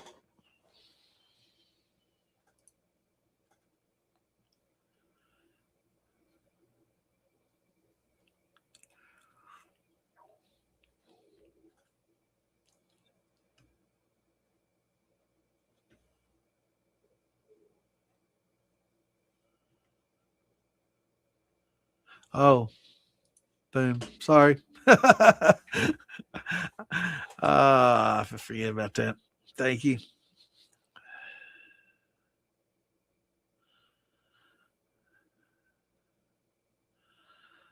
Well, I mean, I don't want to scare you off. It's a fun habit, and we're glad you found us. But yeah, it's a fun habit. If you enjoy sharing some wine and stuff with your friends, it's a really fun, especially winemaking. I know a lot of people that don't want to get into the distilling aspect of it, I can understand. There's certain laws and things, but winemaking is perfectly legal. So you can make wine and beer, and I make a lot of wine, and you'd be surprised how good a wine that you can make. I mean, my family are probably the most picky people, and very opinionative, and they'll let you know. They're like me, and they'll let you know if it's good or not. And so I remember the first time I did wine, I took some wine to the Christmas dinner, and so I'm bringing my wine in. They're drinking their expensive. They drink expensive wines. They're pretty wine snobby, and I brought some of my wine for everybody to try, and they're like, "Oh no, we got to drink some of Joey's wine." And so then they're like, "Oh God, no, this is." They were like holding their nose when they, almost they did, but they were about holding their nose when they drank it. And all right, Seashine. We'll see you next Tuesday. I won't be here this Saturday. I'll be gone to the festival. Hopefully, I can do a live remote. If not, but I will definitely be back next Tuesday, man. So catch us back on Tuesday, 8 Eastern time. So I took this wine, and they were all like, okay. And it was a cherry wine. And I had a grape wine. No. I had my cherry wine and my white sweet heat. And so they're okay, all right. Well, this is all right. We're gonna have to drink some of this. So they were all basically pouring little teeny bits in their glasses, so they wouldn't have to be rude about pouring it out.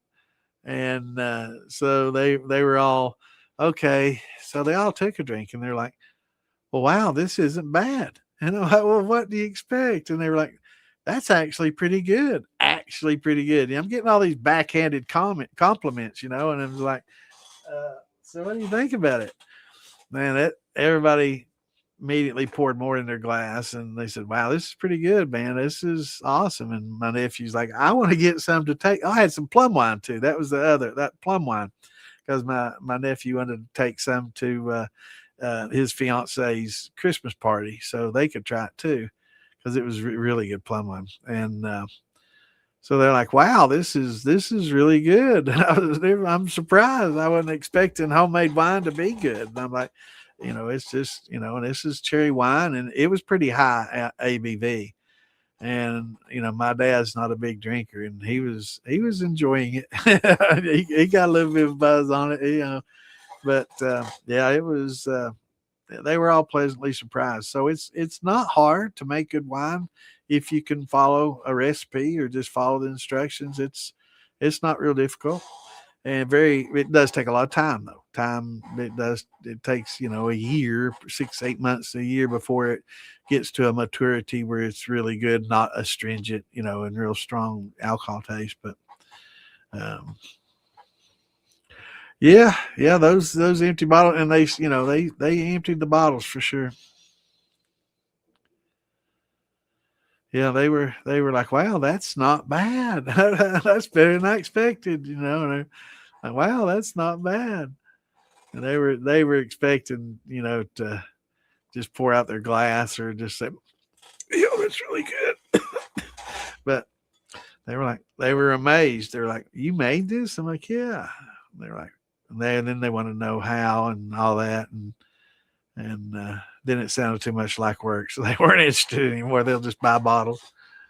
But my nephew is very interested in the plum wine. And his her family loved it too. They thought it was really really good. And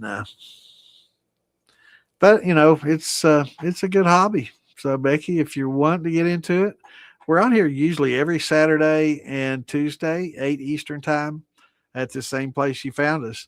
Um, but this weekend there's a festival in Beattyville that I'll be going to. So I'm not going to be on this Saturday, but next Tuesday, think about it and talk to some of your friends. It may be something y'all be interested in doing together, and learn to make some wines and share. And distilling's not for everybody. That's a big step up. So making wine is a good start. And once you do that, kind of get comfortable with it, turning that wine into brandy is quite easily. You just distill it, and just air distillers that you can set on your stove and cook, just like brewing coffee if you want to do it that small scale. But it's really difficult, and it really doesn't produce a good quality product. It's kind of smeared, and it's hard to make cuts. But um, glad you found us, and if you're interested, hang out and ask questions. We're not going to be on a whole lot longer, but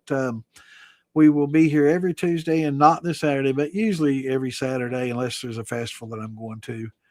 And yeah, we'd love to help you out, and we can talk you into making some wine that'll make you the envy of your friends. They'll be like, "Wow, you did this! This is so good!" And y'all can get drunk on it and giggle, and next thing you know, they'll be wanting to know how as well. So you bring them on here, and old Santa can teach them how. And Clint.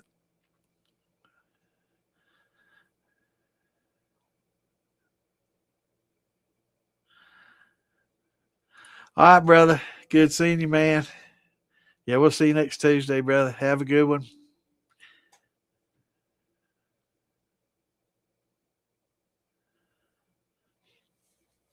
Old Cave Day, pretty good fella. What up, GW? Ain't seen him on him.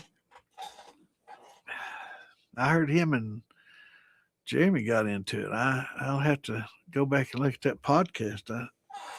I didn't see the podcast, and I didn't hear what all happened, so I just heard that there was a little bit of drama, which generally a lot of them like that drama. Dandelion wine is very good, but I will say that it takes a lot of dandelions, and it's backbreaking to sit and bend over and pick a bunch of. It takes a lot of dandelions, but they're very good.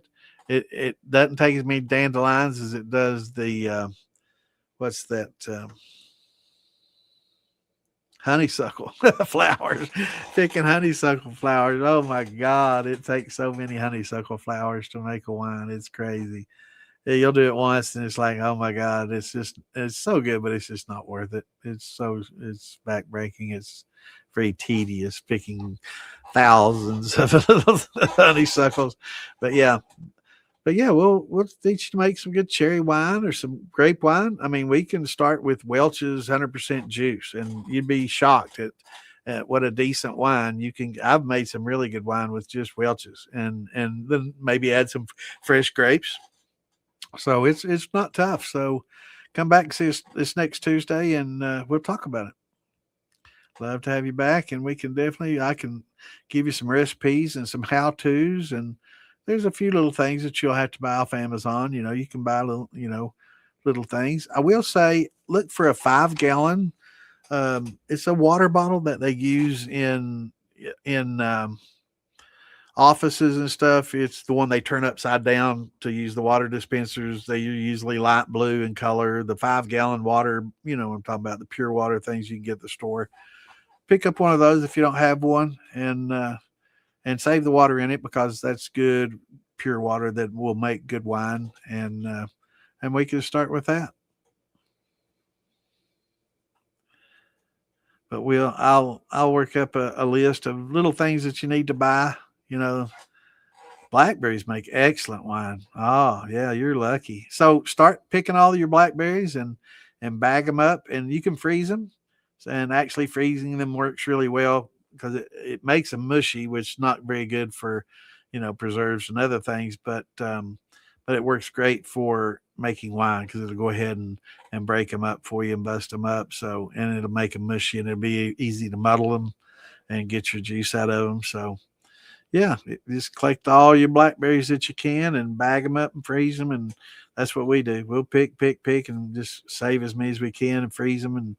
And then eventually, when we get enough for a batch, we'll make some blackberry wine. And it is really, really good wine. Makes great wine. You will definitely love it. They are in the freezer already? Awesome. Well, get a bunch. It'll take a bunch. So that's awesome. Then they're ready to go. We'll just thaw them out and add a little pectic enzymes. Really, you don't need a lot of pectic enzymes though with the blackberries. They're more for like peaches and apples and things like that. But yeah, that's great. So collect a bunch. How many gallon bags do you have full?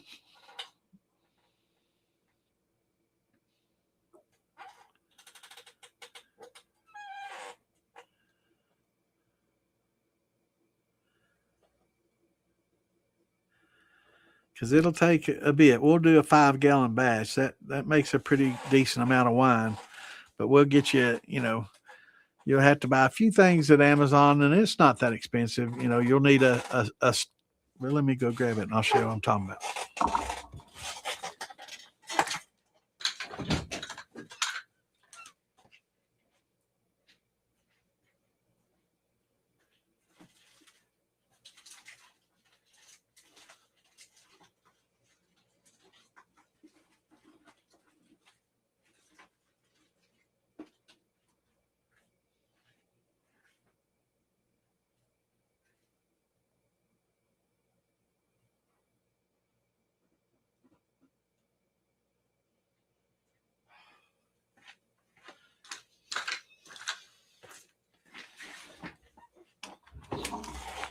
Okay, so this is a number 10 stopper. You can get the silicone rubber type stopper, works really well.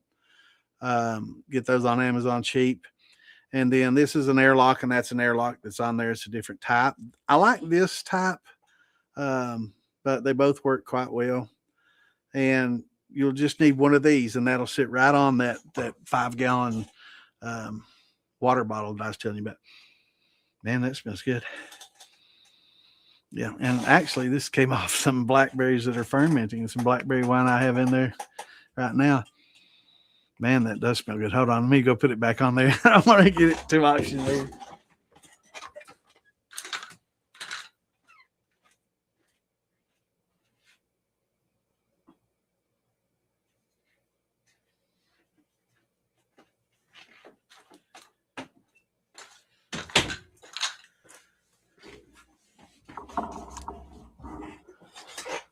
But I'll make a little list, and I'll put that number 10 stopper on there and the airlock. And yeah, we can get you started making wine.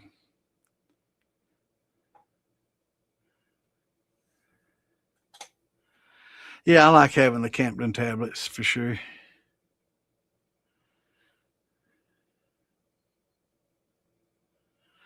Yeah, the white rubber stopper, those work real well. The white rubber ones are a silicone based rubber, and instead of I guess a petroleum based rubber, and it's they work real well, and they're neutral. They don't alcohol doesn't break them down. They're really good. The white ones. So look for the white silicone rubber gas stopper, one hole stopper, and it's a number 10, pound sign 10, and that fits perfectly in those big 5-gallon bottles. And those are great. So buy one, keep the water, and we'll use the water to make the wine. It's really, with the winemaking process, everything has to be a lot more sterile than just like a, whiskey or something like that. If you're wanting to distill, because the distillation process kills off most germs and bacteria and anything like that. Whereas winemaking, you're drinking the final product. So, but don't be afraid, just boiling things, cleaning things.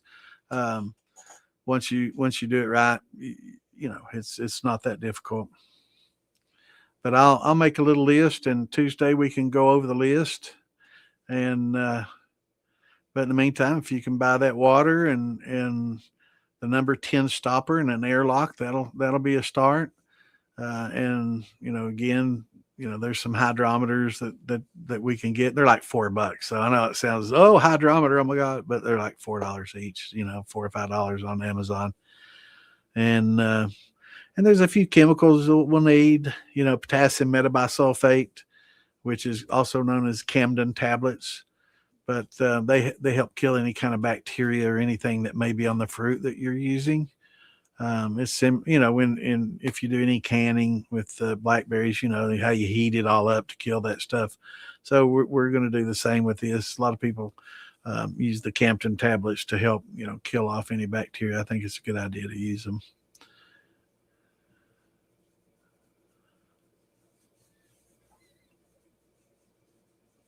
But there's a few chemicals that you'll need, like the potassium metabisulfate or the Campden tablets. They're relatively cheap. If you do buy the potassium metabisulfate, it's a little cheaper than buying the tablets. but the tablets are easier dosage wise because you can just, when it says add 2 tablets, it's just throwing a couple tablets, but sometimes, you might be required to crush them. If you have a mortal pedestal, that's no problem, and just clean it up afterwards.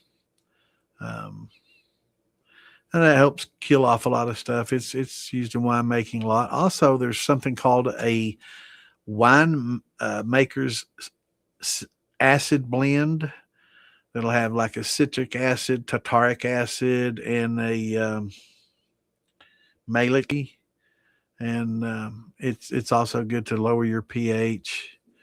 And yeah, star sand. Yeah, instead of like a lot of people want to use bleach. No, it makes it horrible if you add that. It's hard to rinse the bleach out. So there's a cleaner called star sand that Clint just typed in there. So you have to look on the screen to see his comments, but yeah, you won't be able to see his comment there on the right. So you'll have to look on the screen here. That's why I have that there. But Starsan, STARSAN, works real well for cleaning. It's an acid-based cleaner.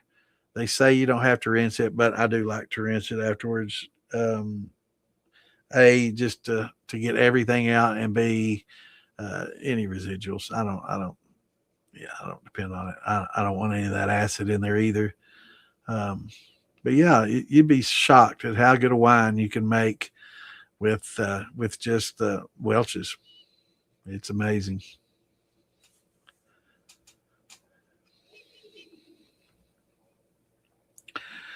Yeah, the oyster shells won't slow it down.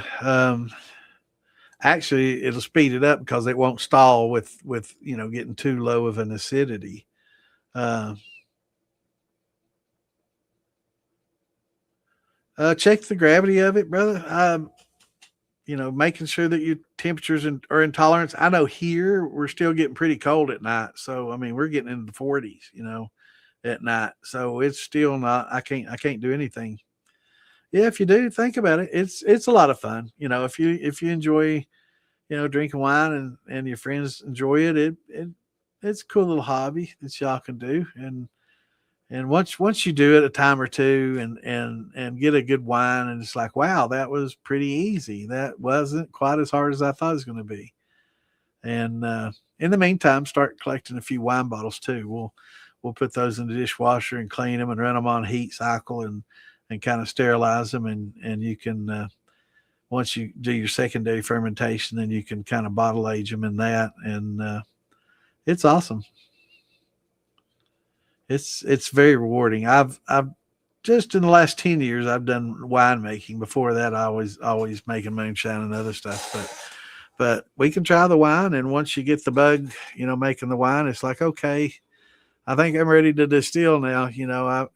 I have this wine. It's just okay, because a lot of times with the winemaking, when I do one that doesn't just come out very well, or it's just kind of not that good, I'll run it through the distiller and make a decent brandy out of it. So sometimes some of the wines that don't taste very good make good brandies. And it's really easy to do. There's just certain safety precautions to take, and that's one of the primary reasons that we're here, is to make the hobby safe for everybody, because it's there are some risk involved if you just go in through it blindly, nonchalantly, and not with some intelligence and attention. It can be a problem.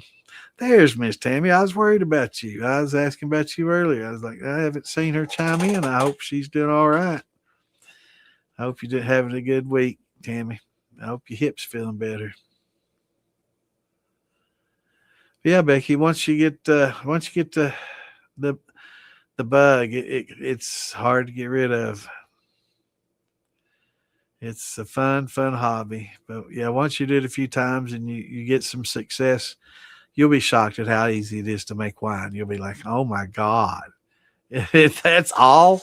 And then the next thing you know, you're going to be trying cherry wine and strawberry wine and blackberry wine and blueberry wine and mulberry blackberry. And mulberry is a good combination. Mulberries are good to add to anything to help. It's about as good in combination as it is alone, but there's lots of berries and fruits and other things that make really good wine. Mm. And flowers. Yep, I'm going to be gone this weekend, Miss Tammy. I'm going to Beattyville.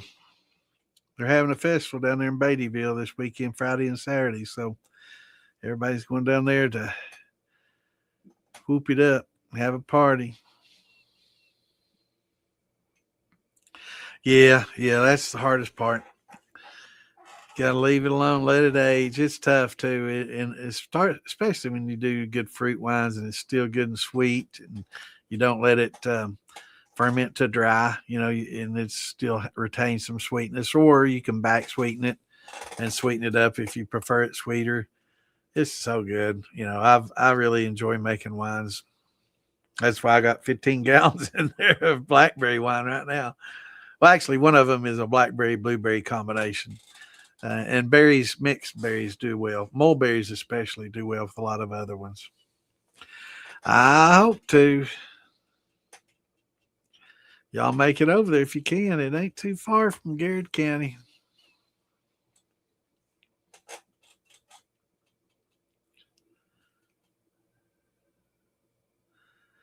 Yeah, it's I've made the Welch's wine just using I'll show you the recipe that I have. I'll have to get it out of my book. I'll do that Tuesday. But there's a lot of just Welch's recipes. Now you have to get the Welch's that's the 100% real juice, no additive, no preservatives. Some of them do have the preservatives in it, and you'll see potassium sorbate, potassium metabisulfate, and what's that other one? Ascorbic acid. You don't want to get the ones that have that in it. They make one that's 100% without preservatives, and that is, oh yeah, it is very rewarding. It's a very fun hobby, just the winemaking. A lot of us guys, we like distilling and making the harder stuff, but really, if you enjoy wine, you will really enjoy the hobby. You'll make it. Yeah. I like using the concentrate as well as just the juice. Yeah, absolutely. Made quite a bit over the last 10 years. Yeah, well, I guess it's probably been 12 or 13 now, but yeah, I've enjoyed it. Definitely enjoyed it. And I've made some white wine too with just white grapes I found them pretty cheap.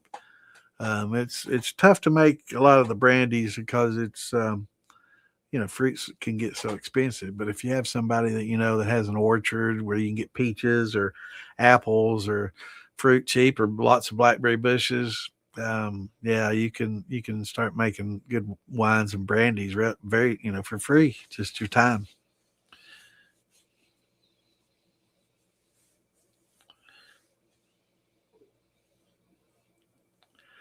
Well, they make cappers, Steve, that you can recap the old one, just regular steel caps. Now I use a corker. I've got a corker for my wine bottles, so I've got stacks of wine bottles in there. I've got probably 20 cases of wine bottles empty sitting there ready for wine to be put in them. And I've got just a hand corker, and I can just cork by hand. You can buy corks, at Amazon, and just use that hand corker and put them right on there. And I'm sure I know a lot of the beer makers get like the old Grolsch bottles, right? That had the little clamp on lid that have you know, those. A lot of people use those.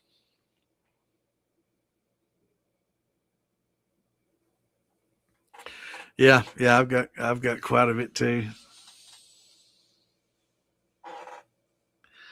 Same, yeah, the flip top, same as the Grolsch tops. Yeah, yeah, those were good. A lot of people collect those, and they're great for beer makers. They love them.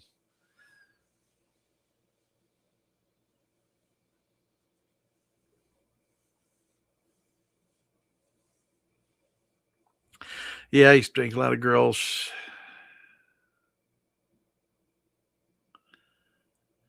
I think the ones with the metal caps, I think you can buy a recapper for those.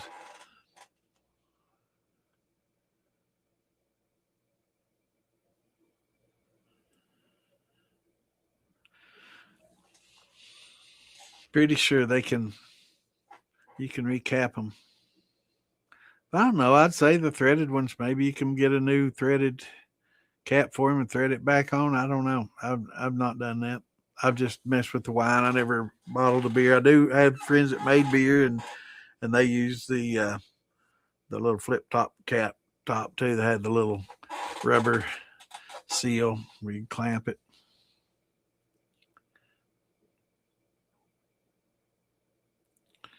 The screw tops, yeah, yeah. That thread is pretty small,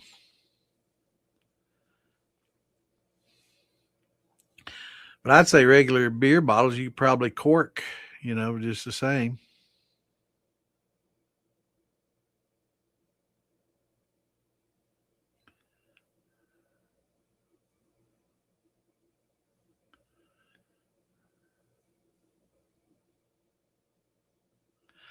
I've never done it, brother. I don't know, but I do know that the wine bottles are easy to recork and redo.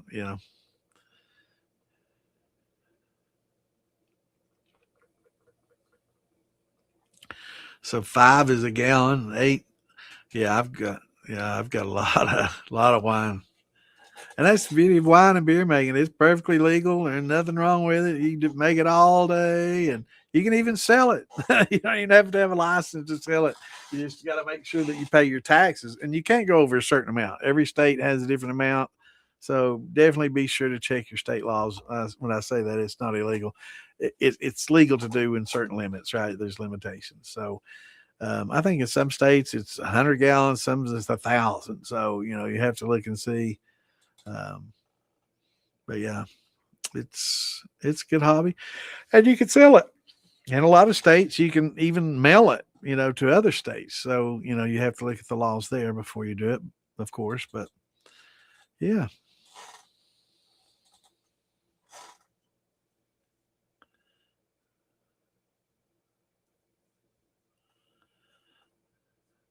yeah, I've never tried to re thread. I'd have to. JJ, if he's here, he'd know. But Chris says no, that they're easy to chip, and I that sounds pretty logical to me. And they leak. But yeah, I think the round top ones with the caps, I think those are easy to recap. I think it's just there's a press, I'm sure, just like the press for the corks.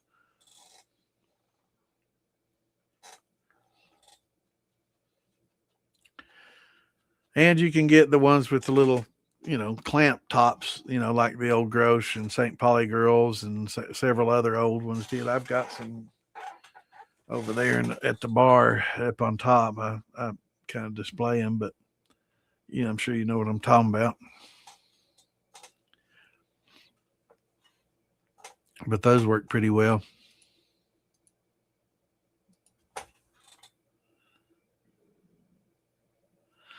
But yeah, there's lots of different wines you can make, Becky. It's definitely a good hobby, especially if you enjoy drinking a good wine and flavoring, sweetening it up and it's so good.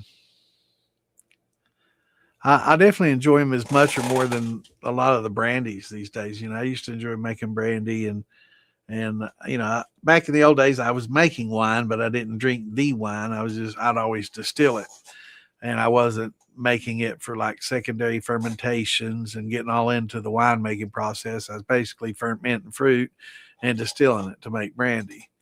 So, but yeah, it's I'm glad I well getting old. Once you start getting older, the hard liquor and the straight liquor it gets harder on you and harder on you, and you kind of slow down, and party a little less than you used to, and the wine, and the flavor, just so much more flavor than most of your all your brandies are going to have, and I enjoy good wines. But I didn't drink a lot of wine when I was a kid. Boone's Farm, Tickle Pink, and a few of that type wine.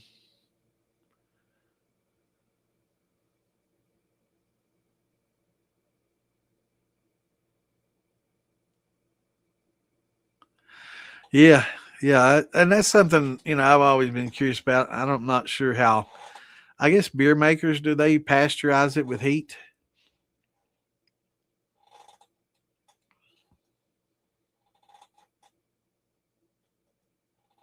They don't make tickle pink anymore. I didn't know. I haven't even looked.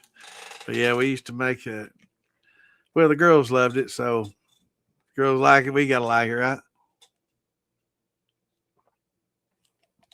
Looked about the same colors right there, to be honest with you.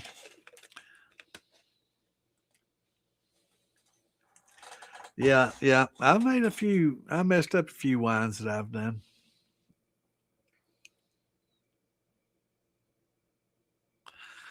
Well, that's good, Tony. We just gotta start slow, bro. I've got to slow down. I went to my doctor Monday and they're doing blood work, and I think I'm gonna have to slow down my liver. Yeah, I've got to slow down.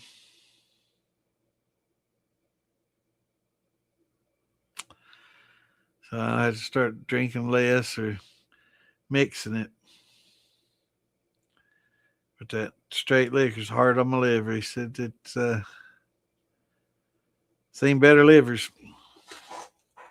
We just waiting on the blood work and stuff, and I got to do some other tests and stuff. So, but yeah, I knew before they'd tested it before in my liver, and kidneys weren't real good,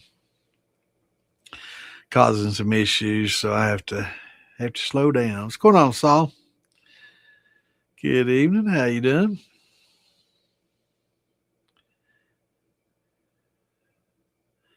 People are trickling in here a little late. Well, I'm glad to hear it, Tony. That's good, brother.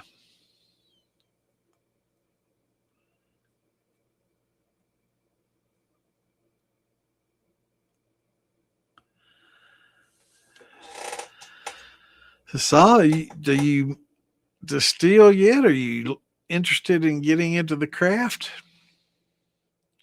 Or are you already making it?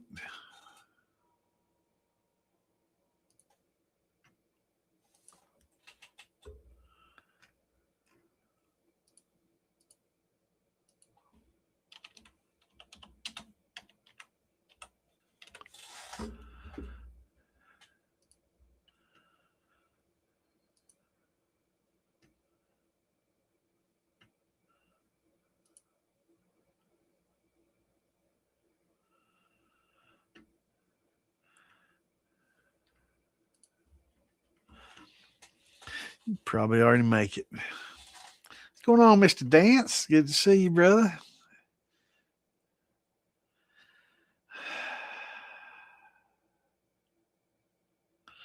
I know, brother.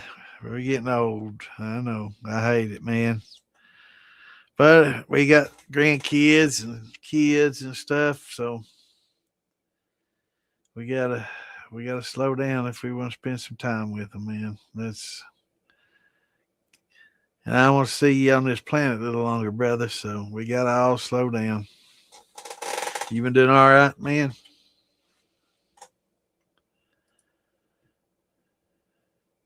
That's one of the reasons I started making the wine 10, 13 years ago. I was seeing it then, I was just in my 50s then.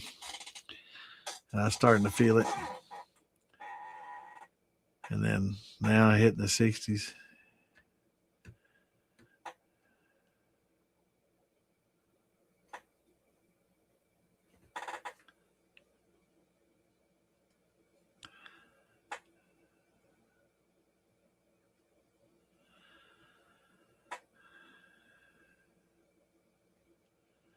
That's good to hear, brother.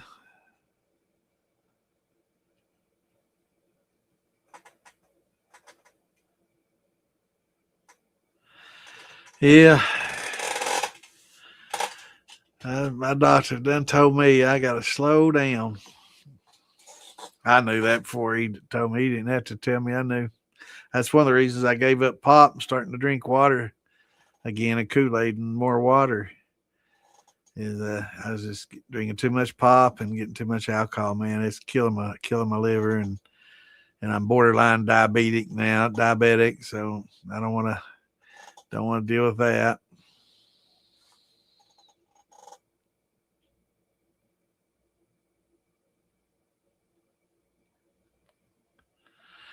Hell, I know. I'm about 63, brother.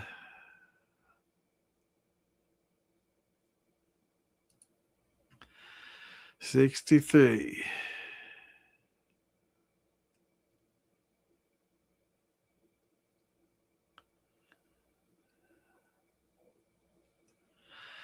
So what you got going on, Saul?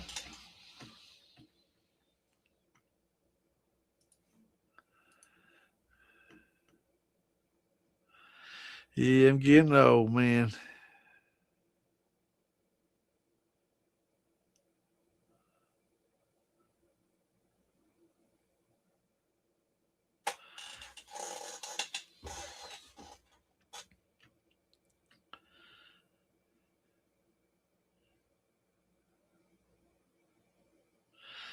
Yep. Well, that means you're a couple months younger than me. I turned 63 in April.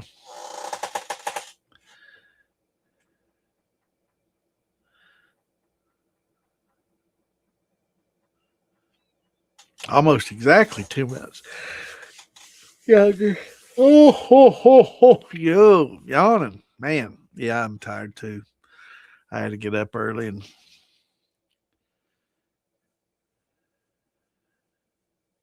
mowed. I didn't sleep well.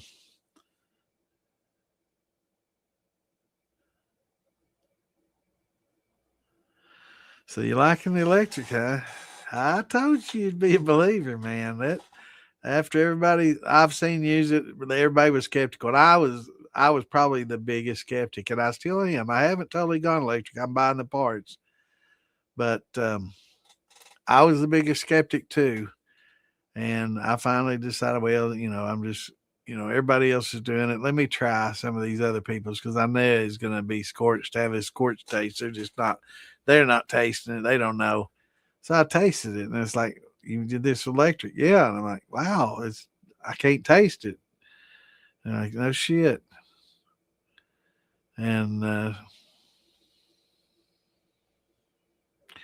Bush Apple, I've heard that's pretty good.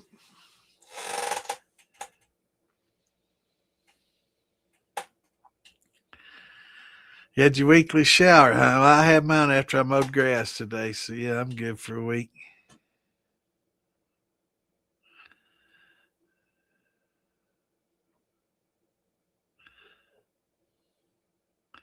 72. He ain't 72. Born in 72. He's a young podge. What's going on, Mr. Morgan? Good to see you, brother. Yeah, you got an old soul. He ain't too young. He just looks old. He looks as old as I am. He's 42.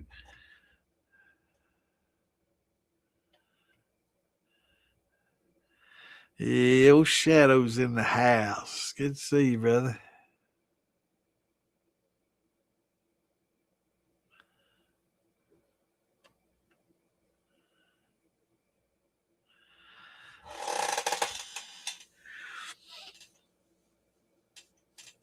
What does that put you at 51 or 2?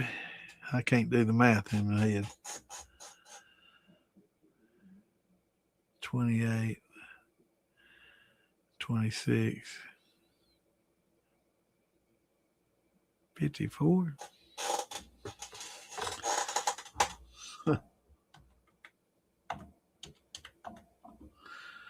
54 ain't it?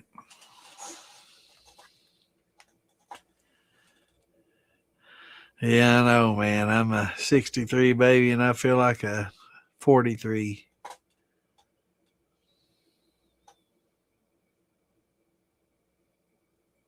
Yeah, definitely don't put hot beer in a still.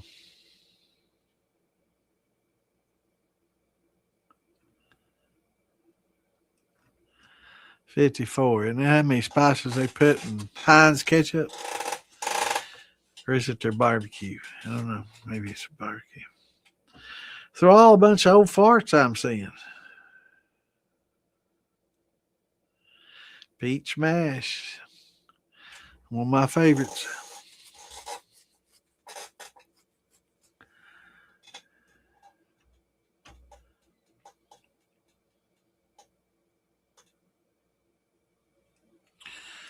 That sounds good, man.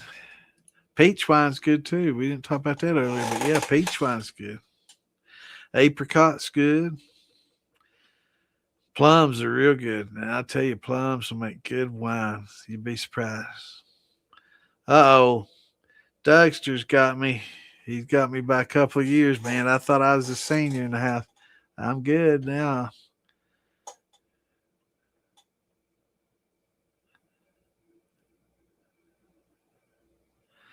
Trying to get some creamy oat with the peach.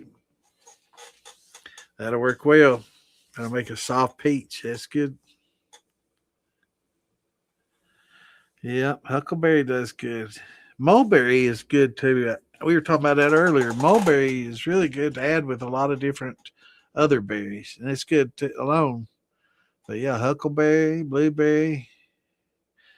You ever had a gooseberry? Persimmon makes good wine. Persimmon's good. Yeah, he does, man. 63 and born at 63. That's right.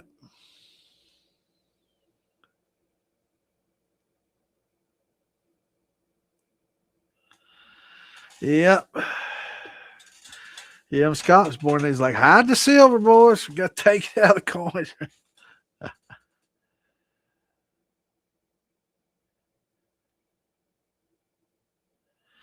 You can use either, Dave. I've always used fresh peaches, but you can use canned peaches, especially in the infusion with that syrup and stuff infused with that. It's pretty. I know a lot of people post flavor with that too. But yeah, that peach syrup, if you post flavor with it, I've drank quite a few that pretty damn good.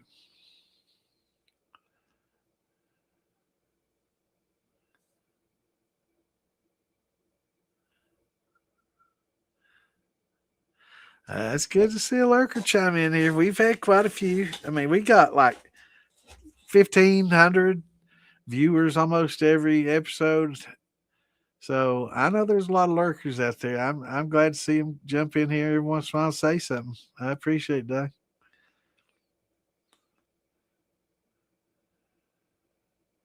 But if you got any questions, feel free to jump in. And I know a lot of people are kind of, anxious about, their name and stuff. So you can make a name up, make a free Hotmail under, Joe Schmo at Hotmail, and then make you a YouTube page based off that email address, and make it some assumed name if you're worried about it, and that way you can come in and talk freely and not have to worry about saying I've got me a big run going right now, so you know, but we do broadcasts of some and YouTube is pretty much public, so but although a lot of states it's legal now, still federally illegal, but we've had a recent court case that discussed distilling in the home. It didn't make it legal to distill in the home, but it said it was unconstitutional for them to prevent people from distilling in the home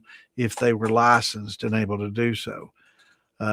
Because even you couldn't get a license before, even if you wanted to, do a small home business like people do, canning and sell their jams and jellies from their kitchens and homes, and some people make pimento cheese and sell it from their homes, as a hobby income, and as long as you got the licenses to do it, and wine you can make at home and sell, and beer you can make at home and sell. You can do all these hobby incomes, but you couldn't get a federal permit and distill at home. And they said that was contrary to the tax. That it was all about the taxes. And they were like, well, if you're saying that people can't distill at home and you want to get a license so you can tax it, you're limiting the amount of tax that the government can bring in by saying they can't just do it at their home, which should be unconstitutional. And that's basically the way the law read, is that's what made it unconstitutional, is saying that you couldn't even get a permit and do it at your home. You could had to do it in a storage building, or an accessory dwelling or something like that, but you couldn't do it in the home. So that's the part that they got rid of. So it doesn't mean that everybody's free to distill legally, and you can't use that if you go to court and say, "Oh, they said." No, you got to read the law and stuff. So I pulled down the law and I actually read it. And if anybody wants me to share it, I can. Um,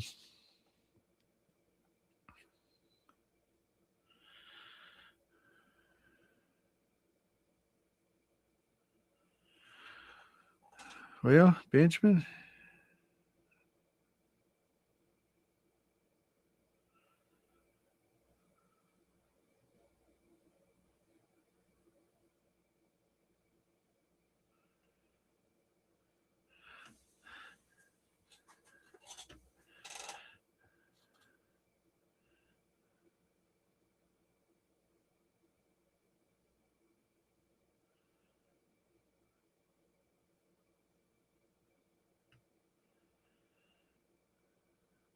I'm still trying to.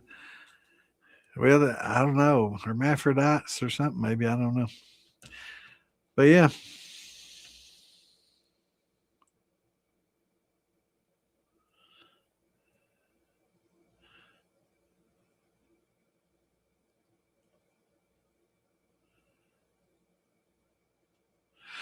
yeah, they do find a way to tax everything. They tax on tax.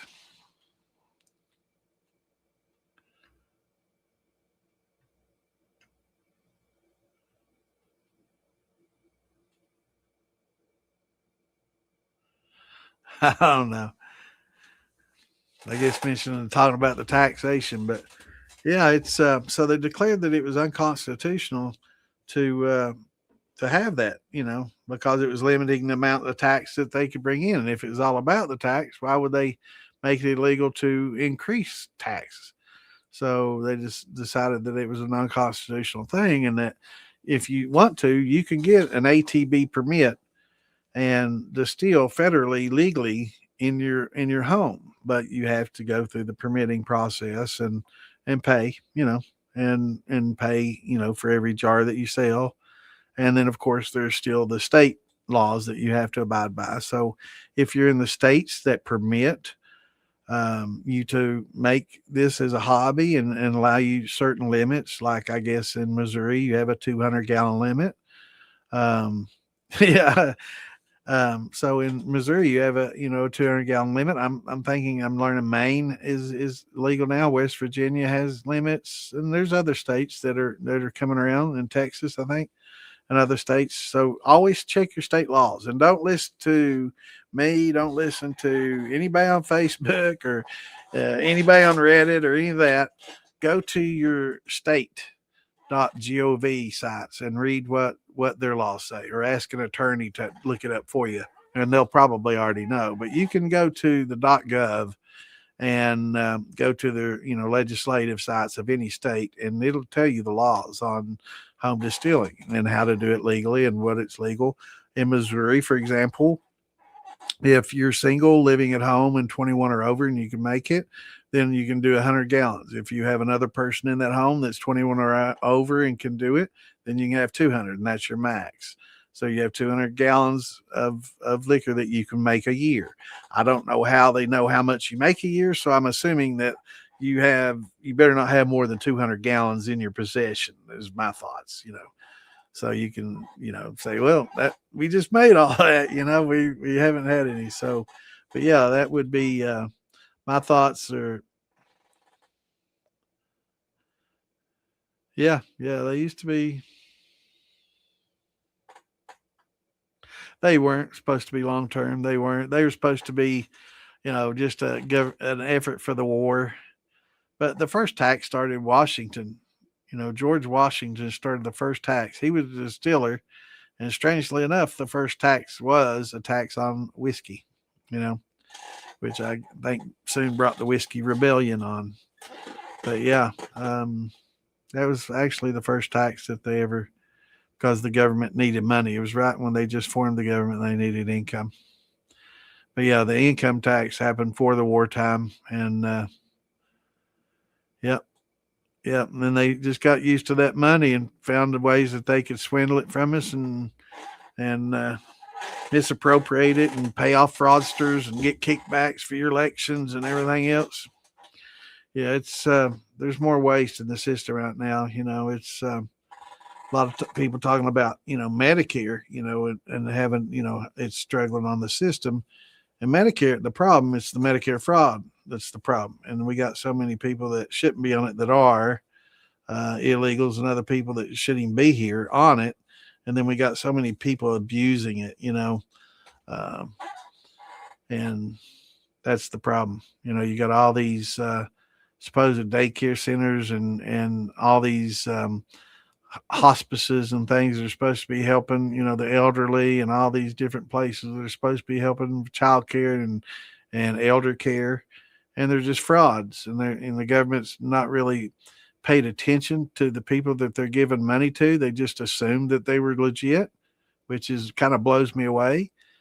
And I posted a funny picture. I don't think I have it on this PC, and it's a picture of Tony Soprano driving the car. And you've seen the one where he's got that shitty look on his face, and I captioned it with me driving to work at 5 a.m. knowing I could have just opened up a daycare center in Wisconsin or some shit. It's funny as hell. But yeah, there's a lot of states that are going to be, in the news. I know California and Wisconsin, Minnesota, all have huge. Is it Wisconsin, Chris? Is that where?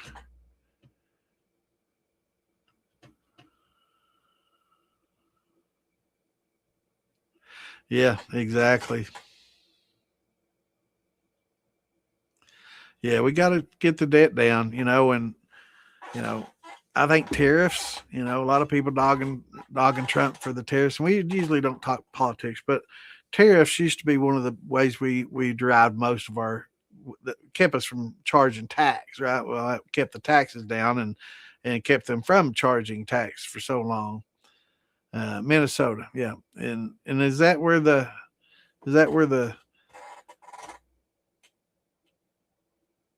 what did they call it, the daycare? What was it? The Leering Center. They couldn't even spell learning right, and it's supposed to be an educational place. That's freaking hilarious. Is that in Minnesota or is that Wisconsin? Minnesota, isn't it? The Leering Center, yeah, Minnesota. So they've wasted so much of Minnesotans' taxes, man. All the taxes y'all been paying, man, been going to overseas to Somalia to fund terrorism in Somalia to kill off legitimate Somalians, and yeah, it's crazy shit, man. But I don't want to talk. I don't want to get into all that here. But that's not. That's just world politics. That shouldn't have a D or an R in front of it. Nobody should be in favor of fraud. If you are, then you're an idiot. You know, if you're okay with fraud, then you might just be an idiot. If you want to pay that fine, a lot of people are fine about having illegals here until they say, okay, can they come live with you?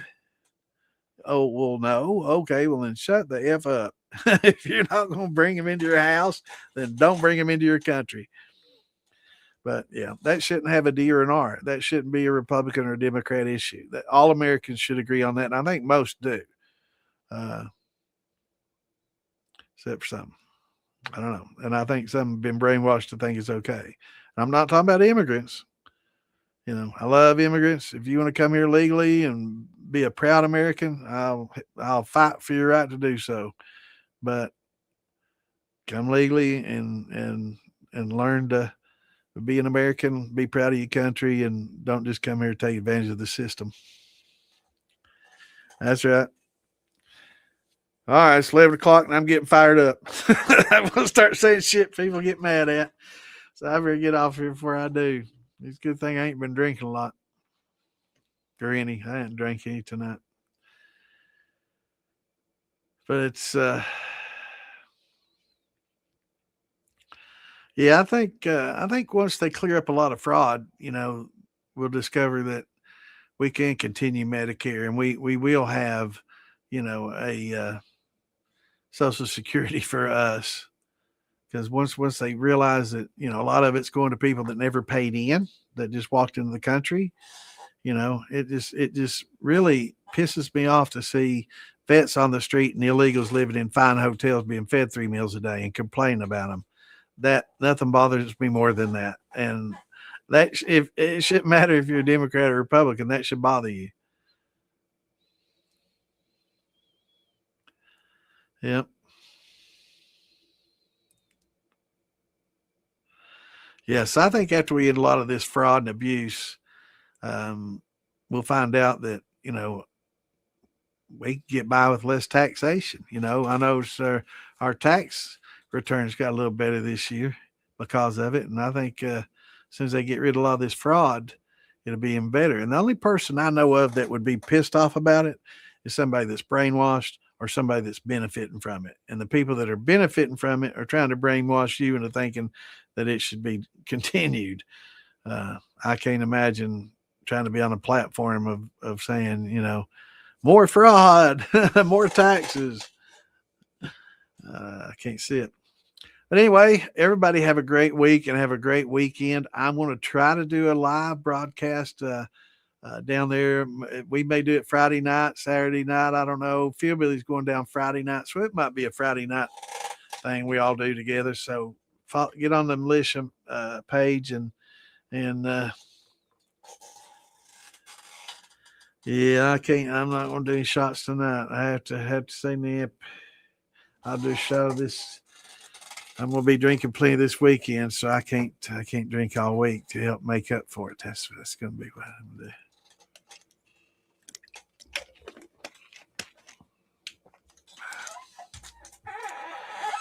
But everybody have a great weekend. We will see you next Tuesday. Let's see what day that'll be. The 19th. Yeah, I better go make my house payment. So everybody have a great week, great weekend. Yeah, we'll try to do a live maybe Friday night. I know Philbilly's going and Wes and Philbilly and a bunch of us. So, and Ian, Big Easy. So yeah, we'll try to do us a little live stream maybe Friday night while we're getting crazy. All right, we'll see y'all this weekend. Till then, have a great week. Peace out. Love y'all. Shine on.